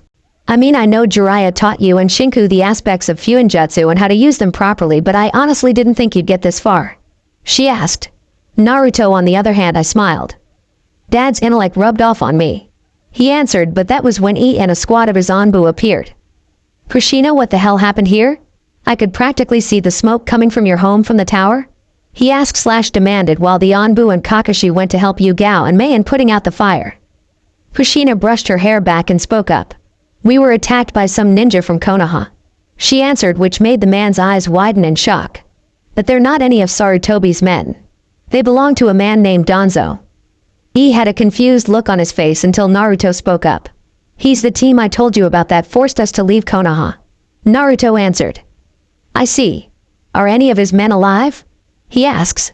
Naruto lifted an unconscious root nin in front of This one is sensei, but he has a joie seal that keeps him from talking about his master, so you'll need to contact Uro Kyofu and have him take a look at it, Naruto stated while the man nods and snaps his fingers, making two Anbu appear at attention. You two take this man to the Anbu holding cells until Jiraiya-sama returns and have him searched for any form of weapon as well as suicidal pills. He ordered. The masked nin nodded, grabbed the root nin, and vanished. How are the others, Ka-san? Naruto asks his mother. Anko-chan, Yugao-chan, Mei-chan, and Rin-chan are all fine, Sochi, though we're gonna have to stay in an apartment complex until the compound is fixed, she said and looks at Reikage-sama, I'm sorry that this incident occurred, she said bowing, but he blinks in confusion and waves it off. There is no need for you to apologize, Kushina-chan. Konoha in a sense are responsible for this incident, and I assure you that I will be getting an explanation from the old monkey about this. He seriously needs to put his subordinates on a tighter leash. He growled out and afterward shines away, as do the remaining Anbu. Kushina sighs and brushes her hair back. Why can't those bastards just leave us alone? She mumbled, and Naruto frowned when he heard this and swore that he would kill Danzo and his lackeys. He was not gonna let that man destroy his family. Just you wait, Danzo team. The next time we meet I will shove a Reikiri into your chest and rip your vile heart out, he said, clenching his fists in anger. Chapter 5. Rebellion, War, and Truth Part 3. Reikage Tower. Oh come on big bro. Why can't I go help assist in the war, yo? Kirabai whined while E's brow twitched dangerously. For the last time, you were already on a mission when I picked the ninja that'll help Mei-san's side in the bloodline purge, and Yugito's already going with them. Two Jinchuriki are more than enough to deal with the Mizukage and the Sanbi since their other Jinchuriki has left Kiri's forces, he said in a calm but angry tone. But what about my students Samui, Karu, and Amoe? Kirabai asked. They will be fine, damn it. You must stay to guard the borders of our country, and that's final, he said with a tick mark on his face, and was 5 seconds away from sending Kirabai into a mountain. That was when Naruto appeared in the tower, and sweat dropped when he saw ready to beat the crap out of his younger brother. Do I need to come back later? The blonde asked while let out a sigh.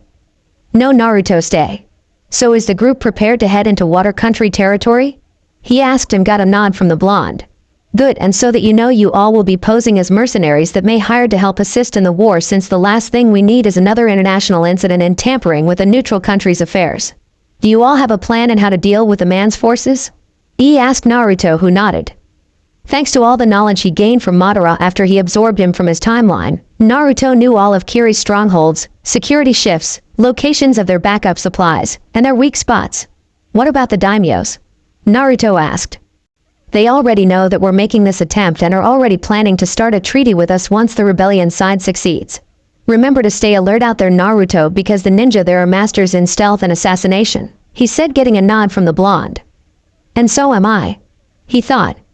So right now our best bet would be to leave early tomorrow, since their boat patrols are more alert at night than in the daytime, Naruto stated, getting a nod from while Kirabai sulked in a corner. So what about the issue we had with Konoha? Naruto asked, and the man sighs in frustration.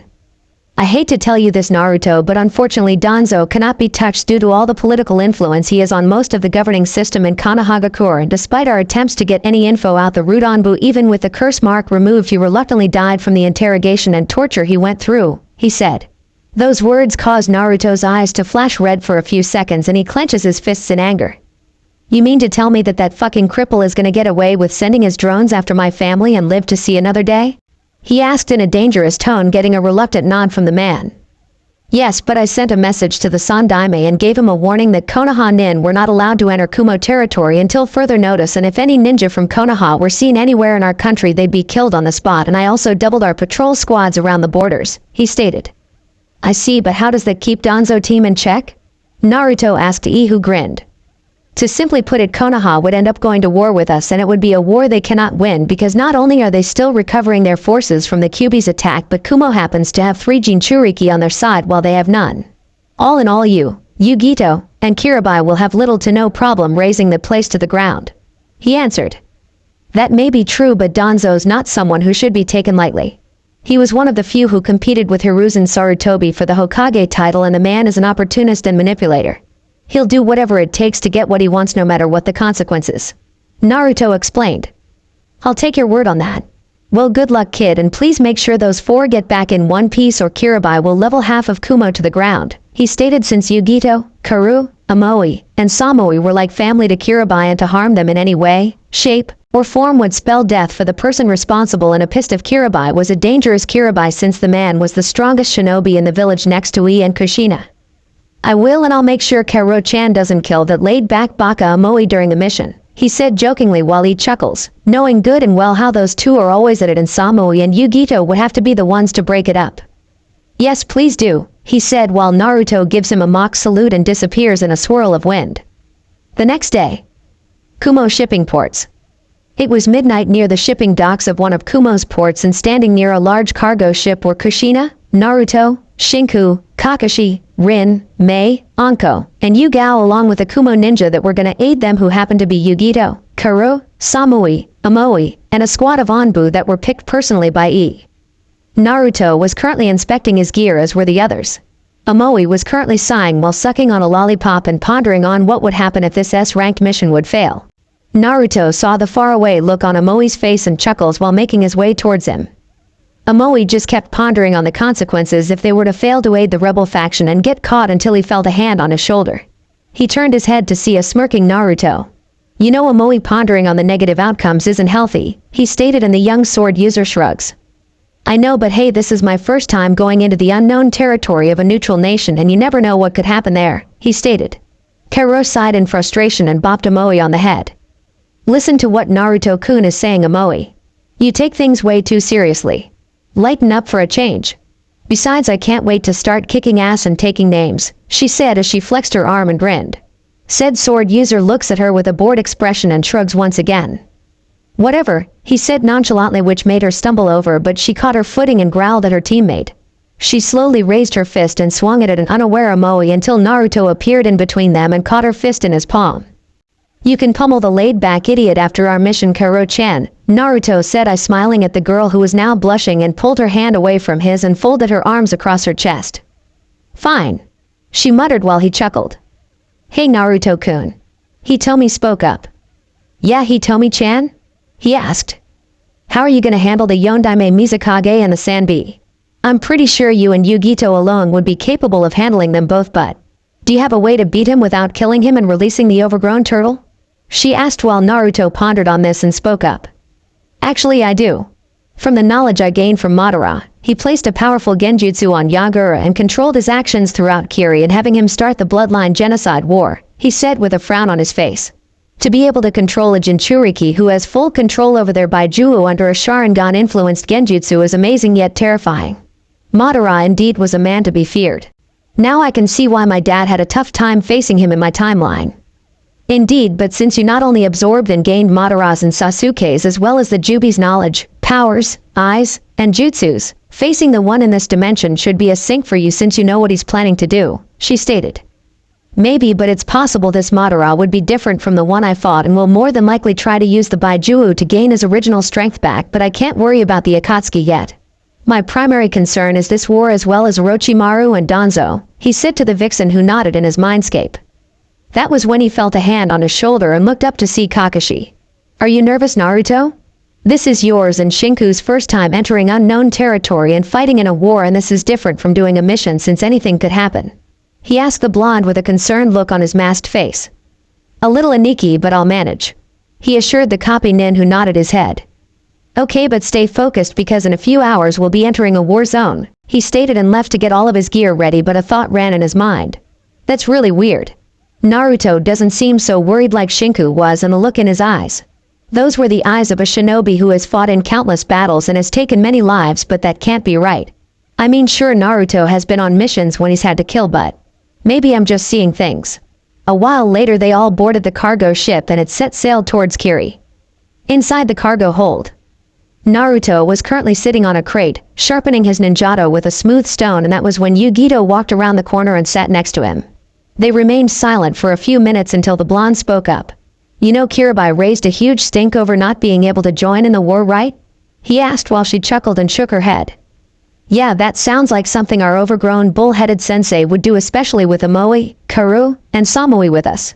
He's very overprotective of them. So you ready to participate in your first war?" she asked the blonde, who nodded and sheathed his blade, and that was when she wrapped her arms around him and held him close to her body. "Just promise me you and Shinku-chan will be careful out there so that we can come back home in one piece." Naruto sighs and wraps an arm around her waist. "I will, Yugito-chan, plus if I end up dying you can just have Nibi bring me back to life and beat the stupidity out of me," he said jokingly, which made her and Nibi chuckle at the thought. "All kidding aside, I will be careful, I promise," he said and kissed her on the cheek. "Yeah, just like the one where you promised me you wouldn't try to cut through that minefield when that dog got away from you," she replied. "Hey, that was the Lightning Lady's purebred poodle, and if I do remember it was your fault I had to go into that minefield since she bit you on the ass because you smelled like cats," he said, which made her fume. "Whatever, you blonde jerk," she said and got off the crate and grabbed Naruto's hand. "Come on, we're an hour away from the hidden dock May was talking about," she said as she led them out of the cargo hold. Secret docking port. As the ship entered and docked next to the port, the group made their way out of the cargo ship and May led them to the secret route that would take them to the rebel camp.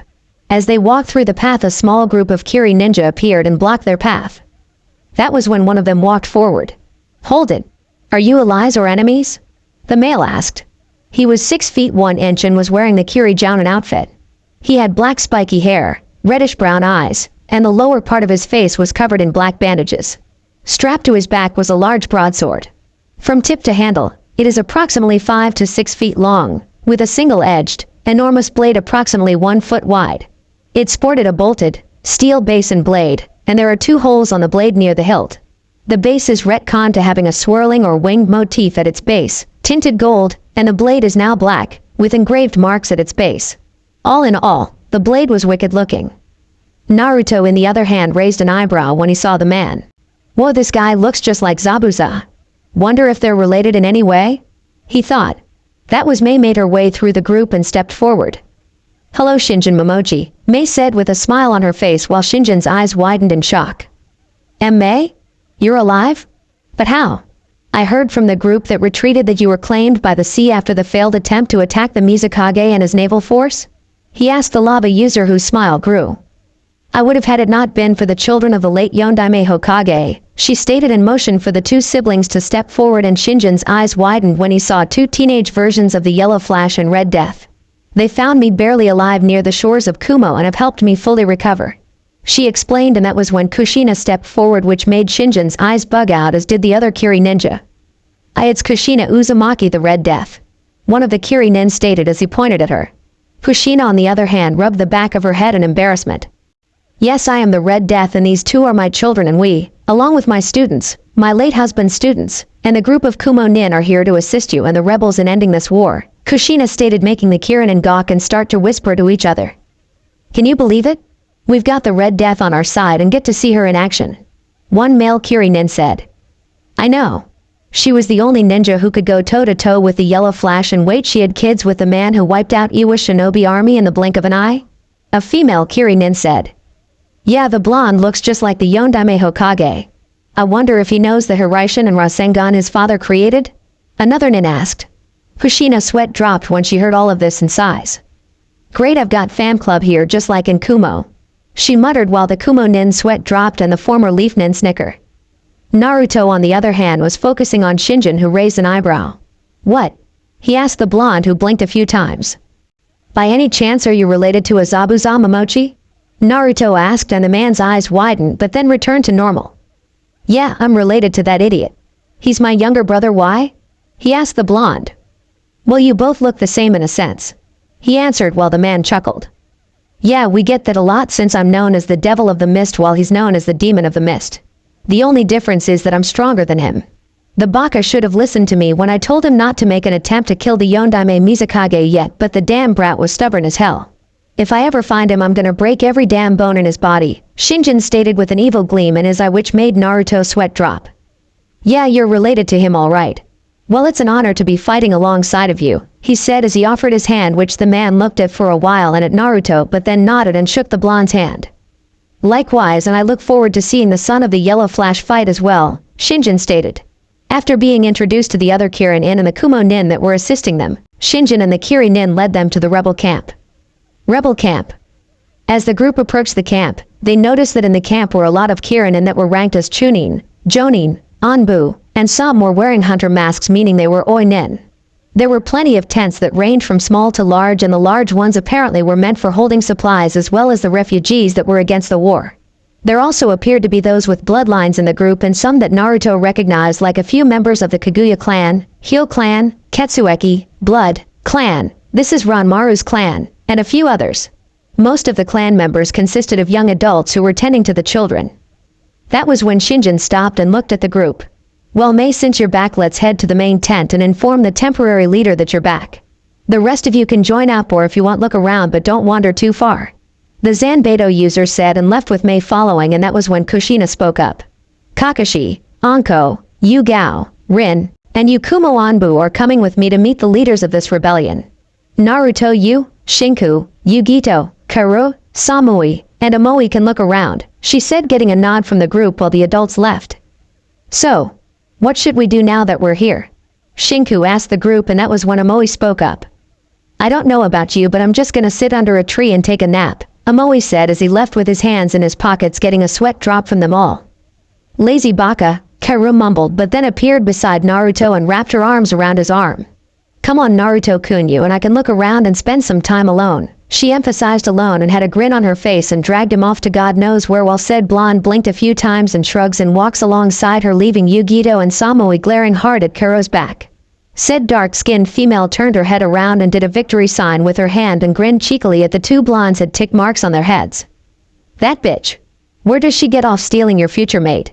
Nibi hissed in her mindscape. Yeah, where does she get stealing my weight? What? Nibi, he's not my mate, she yelled at the cat demon with a red face. Oh please kitten, don't even try to pull that. You two are practically inseparable. You better claim his manhood first before those other girls do, she stated, which made Yugito blush and sputter. But she stammered until Shinku slung her arms around Yugito and Samui's shoulders. Come on now you two, let's check out the place, she said while the two sigh and follow her. Main tent. Inside the tent were the leaders of the different divisions of the rebellion and were currently discussing a plan in invading Kirigakure, and that was when one of the leaders of the Hunter Nin division heard his name being called. Ao-san! Ao-san! Cried a frantic voice. Ao sighs and sees Chojuro run into the room panting. Chojuro has short tufty blue hair and dark eyes. He also has pointed, shark-like teeth, traits that all known members of the 7 ninja swordsmen of the mist as well as apprentices shared. He wears square, black-rimmed glasses connected to what appear to be headphones, a blue striped shirt and camouflage pattern pants that resemble the clothing Zabuza Momochi wore during his first appearance. Also, he wears his forehead protector on the front of his holster like a badge on his chest. He carries a ramkare on his back, wrapped with large bandages. He also has a shuriken holder strapped onto each leg. What is it now, Chojuro? We were in the middle of an important meeting, he said while the blue-haired swordsman manages to regain his breathing and speaks up. She's back.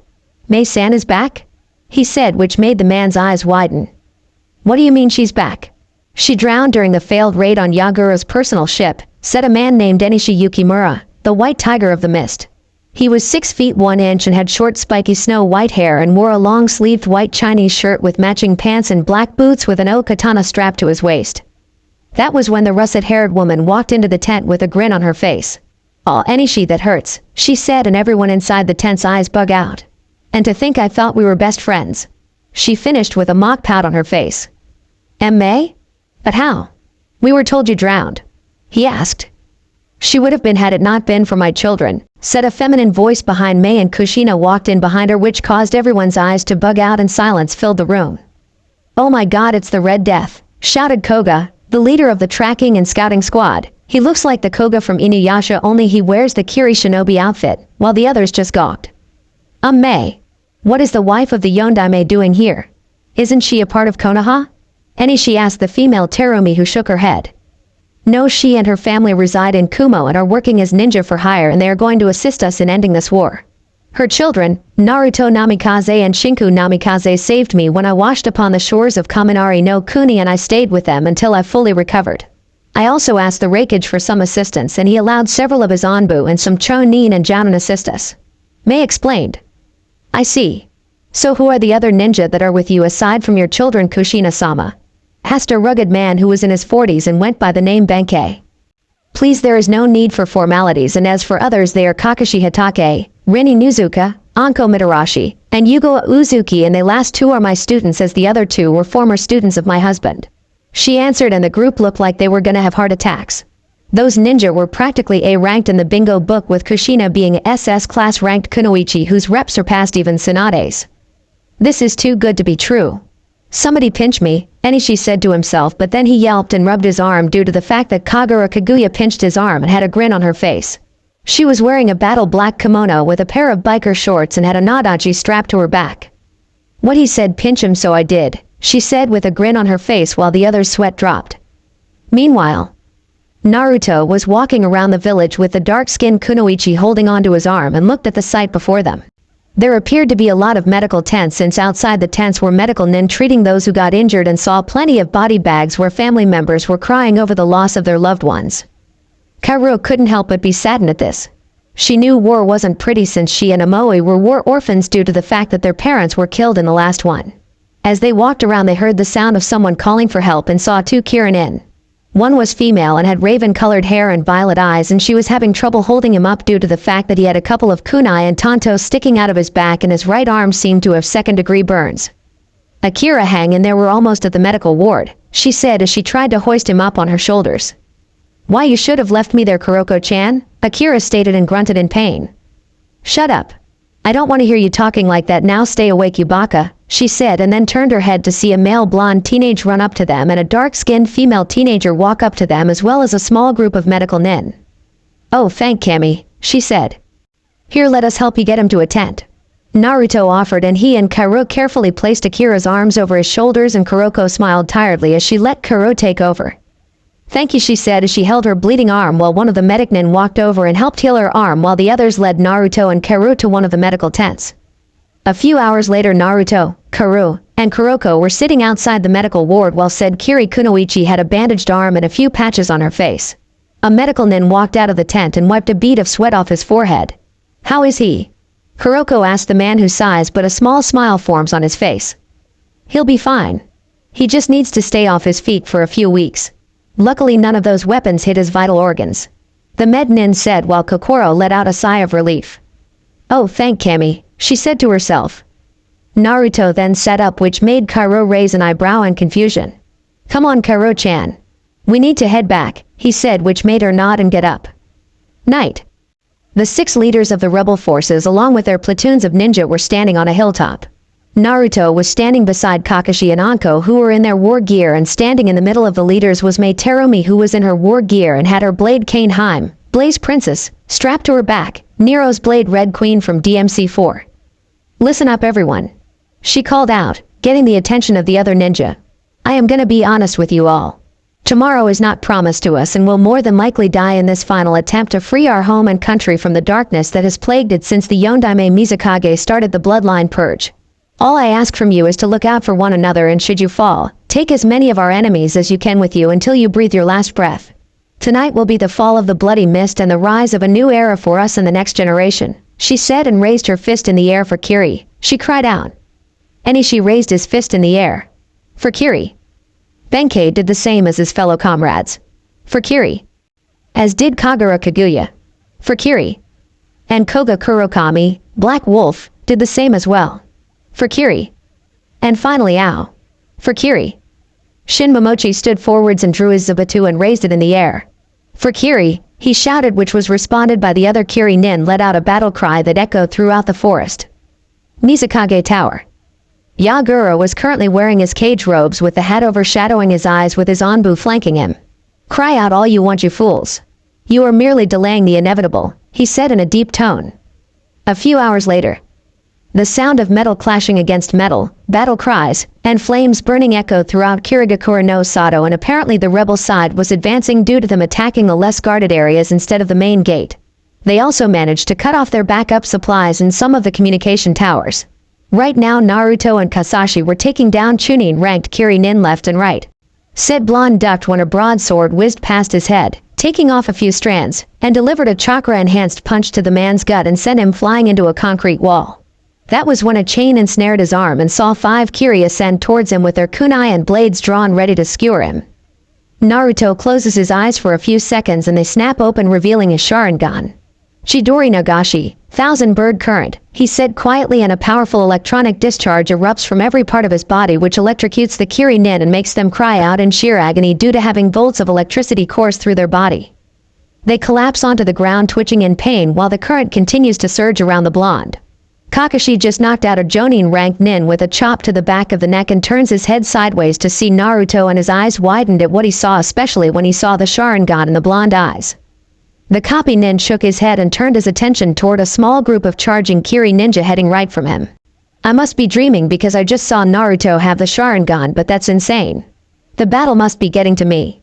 He then pulls out his ninjato and sprints towards the other group. Naruto turned his head to see a group of bloodline users be cornered by a squad of Anbu who were performing hand seals, and several water dragons descended towards them. Naruto did in few hand seals and slammed his hands on the ground. Doten, Koudo Toride, Earth Release, Earth Fortress, he called out. Before the dragons had a chance to engulf the bloodline users, 3 large walls of earth rose up in front of them and protected them from the water jutsu, much to the Anbu's shock. What the who did the first Anbu asked, while Naruto phased behind them by rising from the ground, like Madara did when he fought Fu and Torine. One Anbu snaps out of his stupor and swings his ninjato at Naruto's head, only for it to phase through, and the blonde smirks as he grabs them both, creates a vortex that sucks in 4 of the Anbu, and the rest charge at Naruto, and said blonde does the same but pulls out a long chain that is connected to 2 bracelets that are attached to his wrists. The Anbu make an attempt to run their blades through him, but like last time, they along with the blades phased through the blonde and afterwards twisted his body in order to ensnare them in the chain and sent surges of electricity through the chains which electrocute the Anbu, who also collapsed on the ground twitching. Naruto removes the braces and smirks at the bloodline holders, who nod back in sunshine to join their comrades. He then leaps on top of a building only to see a large blue 2-tailed feline roaring and slamming her paw onto the ground and sending the Kiri-nin that were fighting the rebels flying. Well, it looks like Kitty Cat has that section under control, he says, and then performs a series of hand seals and places his hand on the ground. A puff of smoke appeared beside him, and standing before him was none other than Hitomi. Well, it's about time you summoned me, she said while folding her arms under her bosoms, while Naruto smirks. I hope you have a way in making this up to me. Naruto points to the battle going on and a toothy grin forms on her face. That'll work, she said while rubbing her hands together. Try to keep the casualties to a minimum, Hitomi-chan, since my family and friends are down there also, he instructed. She nodded back, gave him a mock salute and vanished in a flash of red. That was when an explosion occurred at the Mizukage Tower which got the blonde's attention. Better go help out whoever caused it against the overgrown cane turtle, he thought, and once again used Madara's Jikuken ninjutsu to warp away. With the others, Anko had just dropped kick a Jonin in the back of his head and afterwards reared her fist back. Sinai Tajashu, many hidden shadow snake hands, she cried out, and a swarm of big snakes shot out of the sleeve of her trench coat in an instant, constricting and biting any Anbu nin that were in her path. After she called them back, she saw Shinjin slam 2 Kiri nin into the concrete and then pull out his buster blade and swat 3 Chunin away like flies with the blunt end of his blade. Anko appeared beside him and deflected a volley of shuriken. You know, since this battle started I haven't seen you actually use that blade, she stated while the man smirks under his mask. That's because use brings about wear, tear, and rust, and this beauty's repairs are expensive. Besides, only those who are strong in my eyes are worthy enough to fall to my blade, he said as he performed a series of hand seals. Suten, Suikodan no Jutsu, water release, water shark missile technique. Water rose from a large water fountain and formed into a shark with a head nearly at the same height as a man, and it moves to attack a squad of enemy nin at high speed and hits them with a powerful impact that sends water everywhere. Nice. My turn, she said, and did a quick series of hand seals. Doten, Dohebiden, Earth Release, Earth Snake Bullet. The earth in front of her softened and the mud formed into a serpent made of mud that rose from the ground and hissed as it ascended towards a group of Chunin. Shinjin whistled as he had a jonin in a headlock. Not bad, he said and snapped the jonin's neck, killing him instantly. Yu Gao and Kushina were synchronized in their swords play and were simultaneously switching from offense to defense whenever they faced a Kiri Nin. Shinku was evading some kunai swipes from two Chunin who had their broadswords out, and then she leaned backwards as their broadsword swung over her head. They attempted to make another attempt only for Kagura to appear and block them with two single-edge ivory katanas, surprising them. Omoi appeared above them and brought his own katanas out in a reversed position. Kumo Ryu, Mikazuki Kiri, Cloud Style, Crescent Moon Beheading. Omoi swings his blade in a clockwise arc and strikes them in the back, which caused them to cry out in pain and fall to the ground. Omoi stops the technique and then reverses the blade's sides when he senses three nin behind them. Kumo Ryu, Uragiri, Cloud Style Reverse Beheading. He does a reversal swinging arc and slits their throats instantly.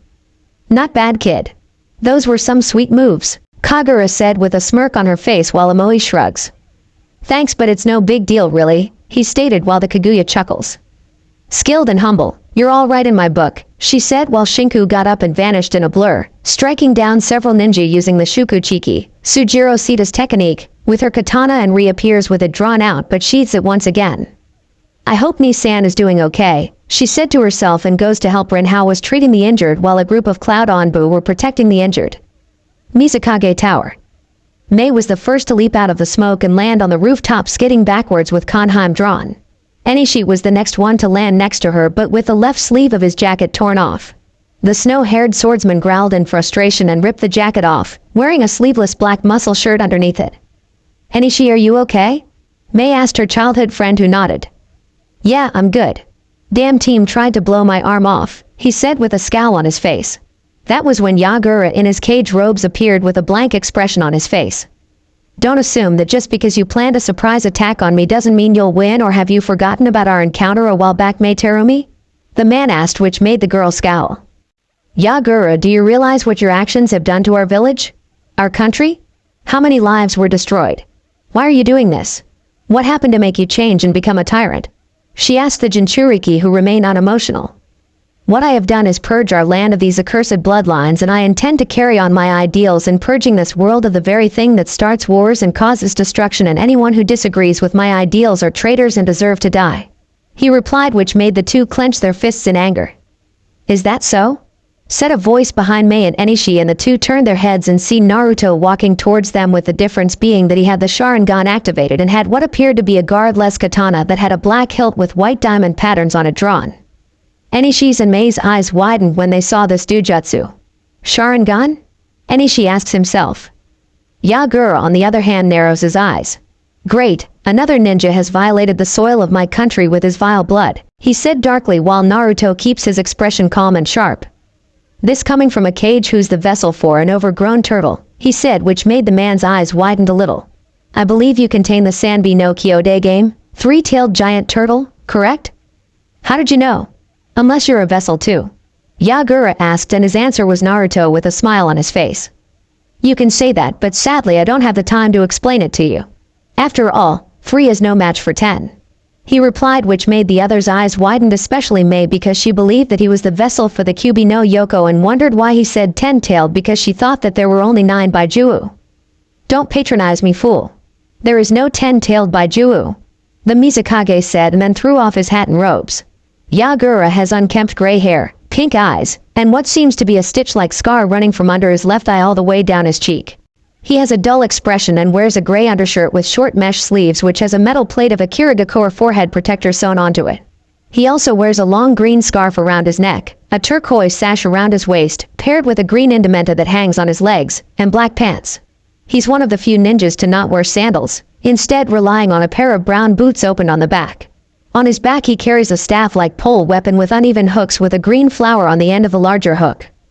Naruto, on the other hand, chuckles and releases a burst of ki that surprises Yagura, who felt the murderous intent, and for some reason he saw what looked like the image of a beast with 10 tails and had an eye with 9 tomos around 4 concentric rings.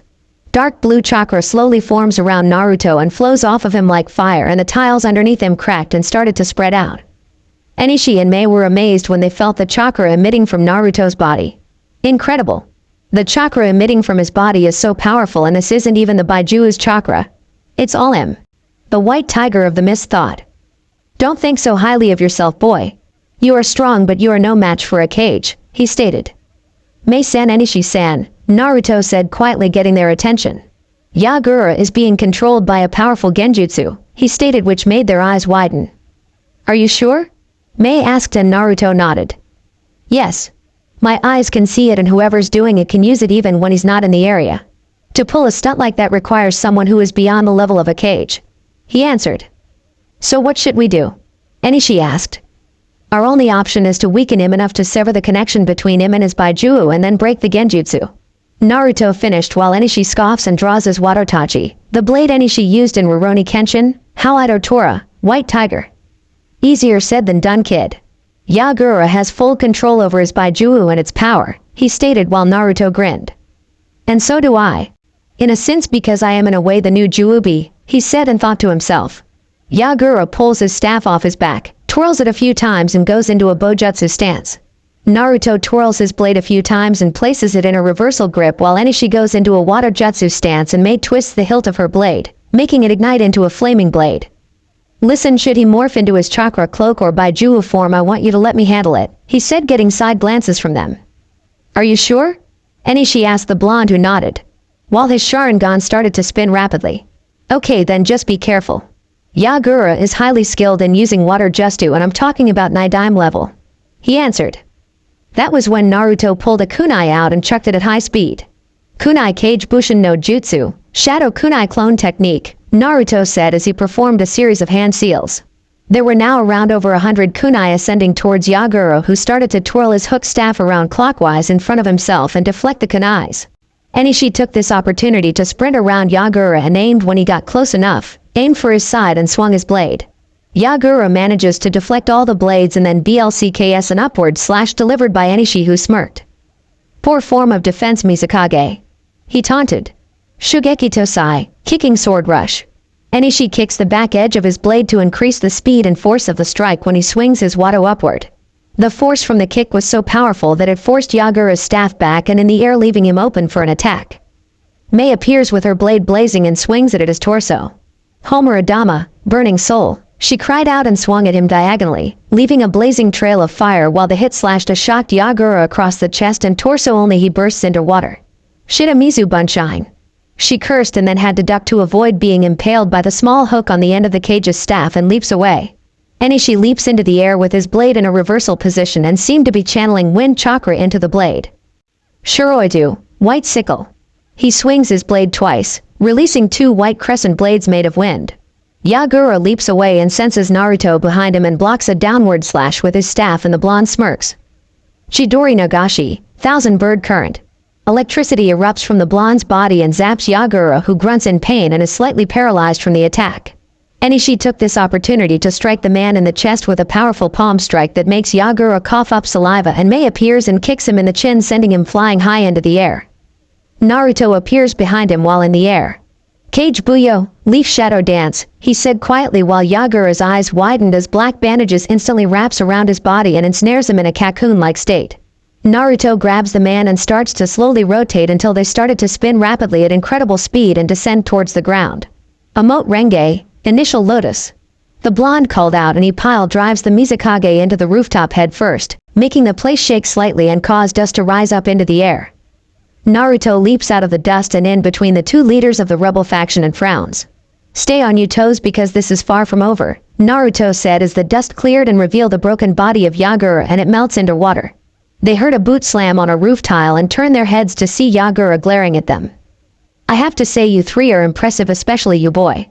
But even though you outnumber me, you don't outmatch me, he said as he performed a series of hand seals. Suiten, Suisho Ha, Water Release, Water Shockwave. Yagura creates a spiraling vortex of water from the moisture in the air, and the vortex then proceeds to explode from the top in the form of a wave that descended to the three.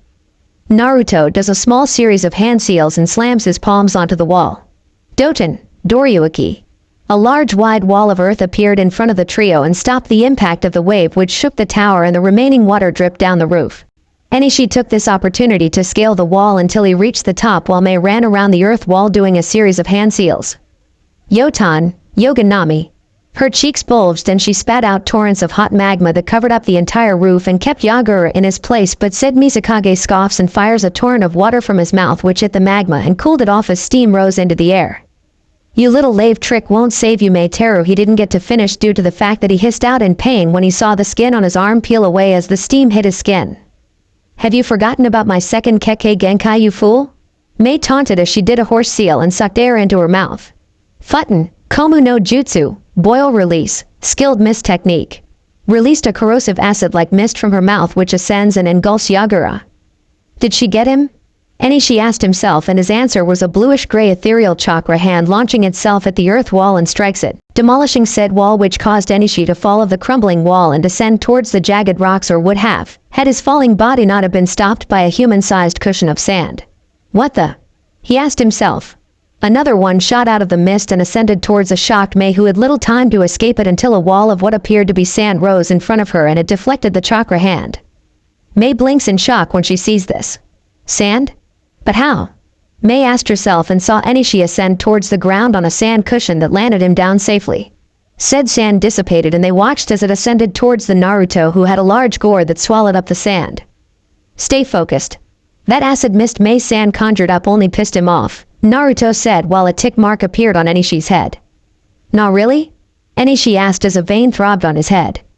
Enishi, calm down. Mei replied while the man snorts but tilts his round shades up. He gourd Naruto had was sealed up in one of the small scrolls he had, and the Yagura walked out of the mist with a dangerous look in his eye. I guess playtime's over, huh? Good. Naruto unsheathes his blade and has it in a reverse grip. "'Cause I'm about to show you what this kid can do," he said, and charges at Yagura, who gets into a bojutsu stance, and said blonde vanishes and appears behind Yagura, swinging his blade diagonally at the man's back. Yagura spins his body and his staff clashes against Naruto's katana, and the two are in a power struggle. Naruto smirks while Yagura's eyes widen when a cage bunshine appeared behind him ready to run him through with its katana, but he presses a switch and the hook on the end of his staff fired and struck the clone, making it dispel. Naruto took this opportunity to grab his shoulder, plants his foot on the staff and uses it as a spring and struck Yagura in the chin with his knee. Said blonde twists his body around, lands back on the ground. Yagura spins his body around and swings the end that had the hook connected to a chain, and it wraps around Naruto's arm. Said blonde channels the Chidori through his blade and cuts it down. Yagura scowls when these happen while Enishi appeared over him with his blade raised in the air. Shoha Tosai, destructive palm sword rush. Enishi uses his palm to push the Wado and performs a downward strike, which Yagura managed to block, but the speed and force from the attack causes a crater to form underneath the Jinchuriki.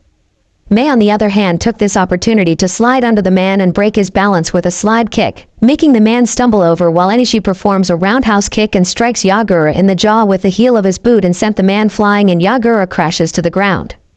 He shakes the cobwebs out of his head only to hear the sound of birds chirping, and he looks up to see Naruto descending towards him with his left arm reared back and covered in white electricity. Chidori, 1,000 birds. He called out and swung his arm at Yagura's chest, but the cage vanishes while Naruto slams his lightning-covered hand into the spot that the man was currently at and curses when he appears again with his staff raised and ready to drive the large hook into his skull, only for Enishi to appear and stop the hook with the sharp edge of his blade, but used one hand and had his right hand reared back into a palm strike. He swings it forward and strikes the man in the torso, making Yagura grit his teeth in pain. I'm not done yet. Futon, Kaze Shushu, wind release, wind palm. Yagura is sent flying backwards and was sent flying off the roof and into a building, causing an explosion to occur. Naruto manages to free his arm and stands back up. Thanks, he said, getting a smirk from th white-haired man. Don't mention it. So how is it that you have the Sharingan and was able to manipulate sand like that? Last I heard, the Uchiha clan was nearly wiped out by one that went rogue. He asked. That will be explained in due time, but for now. Naruto closed his eyes and his eyes morphed into the eternal Mangekyo Sharingan. We have an extremely pissed off Jinchuriki cage to deal with, he said while an explosion erupted from the building Yagura crashed into, and standing in the rubble was Yagura in a three-tailed clock form, similar to Naruto's four-tailed stated, and was snarling at the trio for a few seconds but then released a bestial roar that echoed throughout the village. Yagura opened his mouth and gathers both positive black chakra, Parasu no Kuro Chakra, and negative white chakra, Mainasu no Shiro Chakra, shaped it into a sphere, swallows it, and then compress it inside his mouth. Naruto's eyes widened when he saw this. Shit. Enishi. Mei. Grab my arms! Naruto screamed, which surprised them. But why? Enishi asked, only for Naruto to grab his and Mei's arm as Yagura fired the menacing ball at the three that ascended towards them at high speeds. A large explosion rocks the village and mushroom-shaped smoke appeared in the sky. When it cleared, the tower was reduced to rubble and the three could be seen nowhere in sight. The trio crashed into the ground away from Yagura, and the blonde let out a sigh of relief. That was too close, he said to himself while the two got up and the blonde stand up. That was a Jikuken ninjutsu he used. Does he know how to use his father's technique? But I didn't see him throw a kunai or use a formula jutsu. Enishi thought. Looks like I've got no other choice, he said, and looks at Mei and Enishi. I have to take on Yagura personally, he stated and looked at them. Are you capable of using your Baiju's power at its fullest, Naruto? Mei asked and got a nod from the blonde. Yeah, my sensei Kirabai took me to a temple where I could learn how to use my Baiju's chakra and powers at its fullest, but I can't use it fully if you're around, cause I don't want you to get caught in the crossfire, he said as the two looked conflicted but hesitantly nod. Fine, we'll keep our distance, but be careful, Naruto-kun, Mei said, getting a smile from the blonde. I will. I'm gonna lead him away from the village and near the shore since no civilians will be around the area, he said and warps away again. Said blonde once again appears at the wreck site with Yagura, who was in his beast form, looking around for them and growling lowly. Hey Yagura! Naruto called out, getting the man's attention, and saw the blonde flipped him off while giving him a raspberry. I've seen academy students with better aim. Are you positive you're a cage? He taunted out and knew that since the Sanbi was more animal-like and lacked intelligence, he knew the man would get irritated in an instant. Said vessel snarls out in anger and lunges at the blonde, who warped away while said bijou crashed to the ground, leaving a large crater. Naruto appeared standing on a destroyed rooftop, crouching down. Wow, now that was scary. I thought you said you had control over the shell head's power, Yagura-chan. He drawled out and leapt away when an extended chakra tendril tried to grab him. Yagura leapt out of the crater and saw the blonde running towards the outskirts of the village with Yagura going after him. That's right, shell for brains, follow the leader, Naruto thought as he increased the pace. Open field. Naruto landed on an open field that was surrounded by a few mountains and was near the shoreline waiting for Yagura to arrive, and then he smirks when the man in his Jinchuriki form landed in the clearing, loudly making the ground shake. Foolish boy. Did you honestly think you could get away from me? Yagura snarled out while Naruto's smirk turned into a feral grin. Where did you get the idea that I was running from your team? Now that we're away from the battleground, I can deal with you and not have to hold back, he said as his canines turned into fangs, and while a yellow golden chakra cloak with 10 tails surrounded his body and the pupil in his EMS turned into a slit and his skin started to slowly peel off. Yagura's white eyes widened in disbelief as he saw this. Surprised? I told you that I wasn't kidding when I said I possessed a 10-tailed beast in my body, and now you're gonna see firsthand what I'm capable of, he said as an animalistic snarl escaped from his lips while his eyes glowed red while a yellow dome formed around his body. Said blonde dropped on all fours while his fingernails and toenails extended and formed into claws. He then bowed his head for a few seconds and let out a bestial roar which caused a powerful shockwave to be released, and the dome shot up and formed into a pillar of yellow light. Back in Kiri. Yugito released a tailed beast sonic roar that sent a squad of Jonin flying into some rubble and was about to move forward, but then stopped and looked up to see a pillar of yellow light. Samui has cut down a Chunin and saw Yugito looking at the pillar of light. Yugito, what is it? She asked. It's Naruto-kun. Whoever he's fighting is making him use his bijou powers, but the odd thing is, it isn't Kyuubi's from what Nico's telling me, and says that it's something more powerful than the fox, she stated, which made her eyes widened. She's right, you know, said another feminine voice. They turned their heads to see a red head with red slit eyes. Hitomi looked up at Yugito's form and grinned. Hey kitty cat, how's life treating you? Said Nekomata's eyes widened and Nibi switched with Yugito for a second. Hitomi? How did you get out of your vessel? She asked, which came close to shouting while the vixen just chuckled. Oh, that is a long story, she stated while Samui's eyes bugged out. Kushina was helping an injured Koga to one of the infirmaries, but then she paused and looked at a pillar of chakra. Sochi, I hope you're not doing anything reckless, she said to herself. Back with Naruto and Yagura. As the light pillar ended, Naruto was in the version 2 bijou form, Kiribai's and Naruto's form, with a mixture of solid yellow and black chakra covering his body. His appearance was in the form of a humanoid wolf with 10 tails flailing behind it. Had black surrounding his face and his eyes glowed red, and it snarled lowly at a shocked and stunned Yagura. Naruto took a step forward and his footsteps sounded like thunderclaps and flexed his clawed hands. He suddenly vanished in a flash of yellow, and the next thing Yagura knew, a hand wrapped around his face and was slammed into the ground, creating a large and wide crater. Naruto let out a roar and flung Yagura into the side of a mountain, and a portion of it collapsed on top of him. That was when a fast and powerful stream of water shot towards Naruto. Said blonde snarled and stopped the attack with just one hand, and it only made him skid back a few inches. When it stopped, ethereal chakra arms shot out and grabbed Naruto's arms, and the young Namikaze growled and used two of his tails to sever them and make the stumps retract, and flung them off and fired a series of menacing balls at Yagura's current location, which resulted in multiple explosions occurring. Yagura managed to leap out of the explosion only for Naruto to appear with his fist cocked back.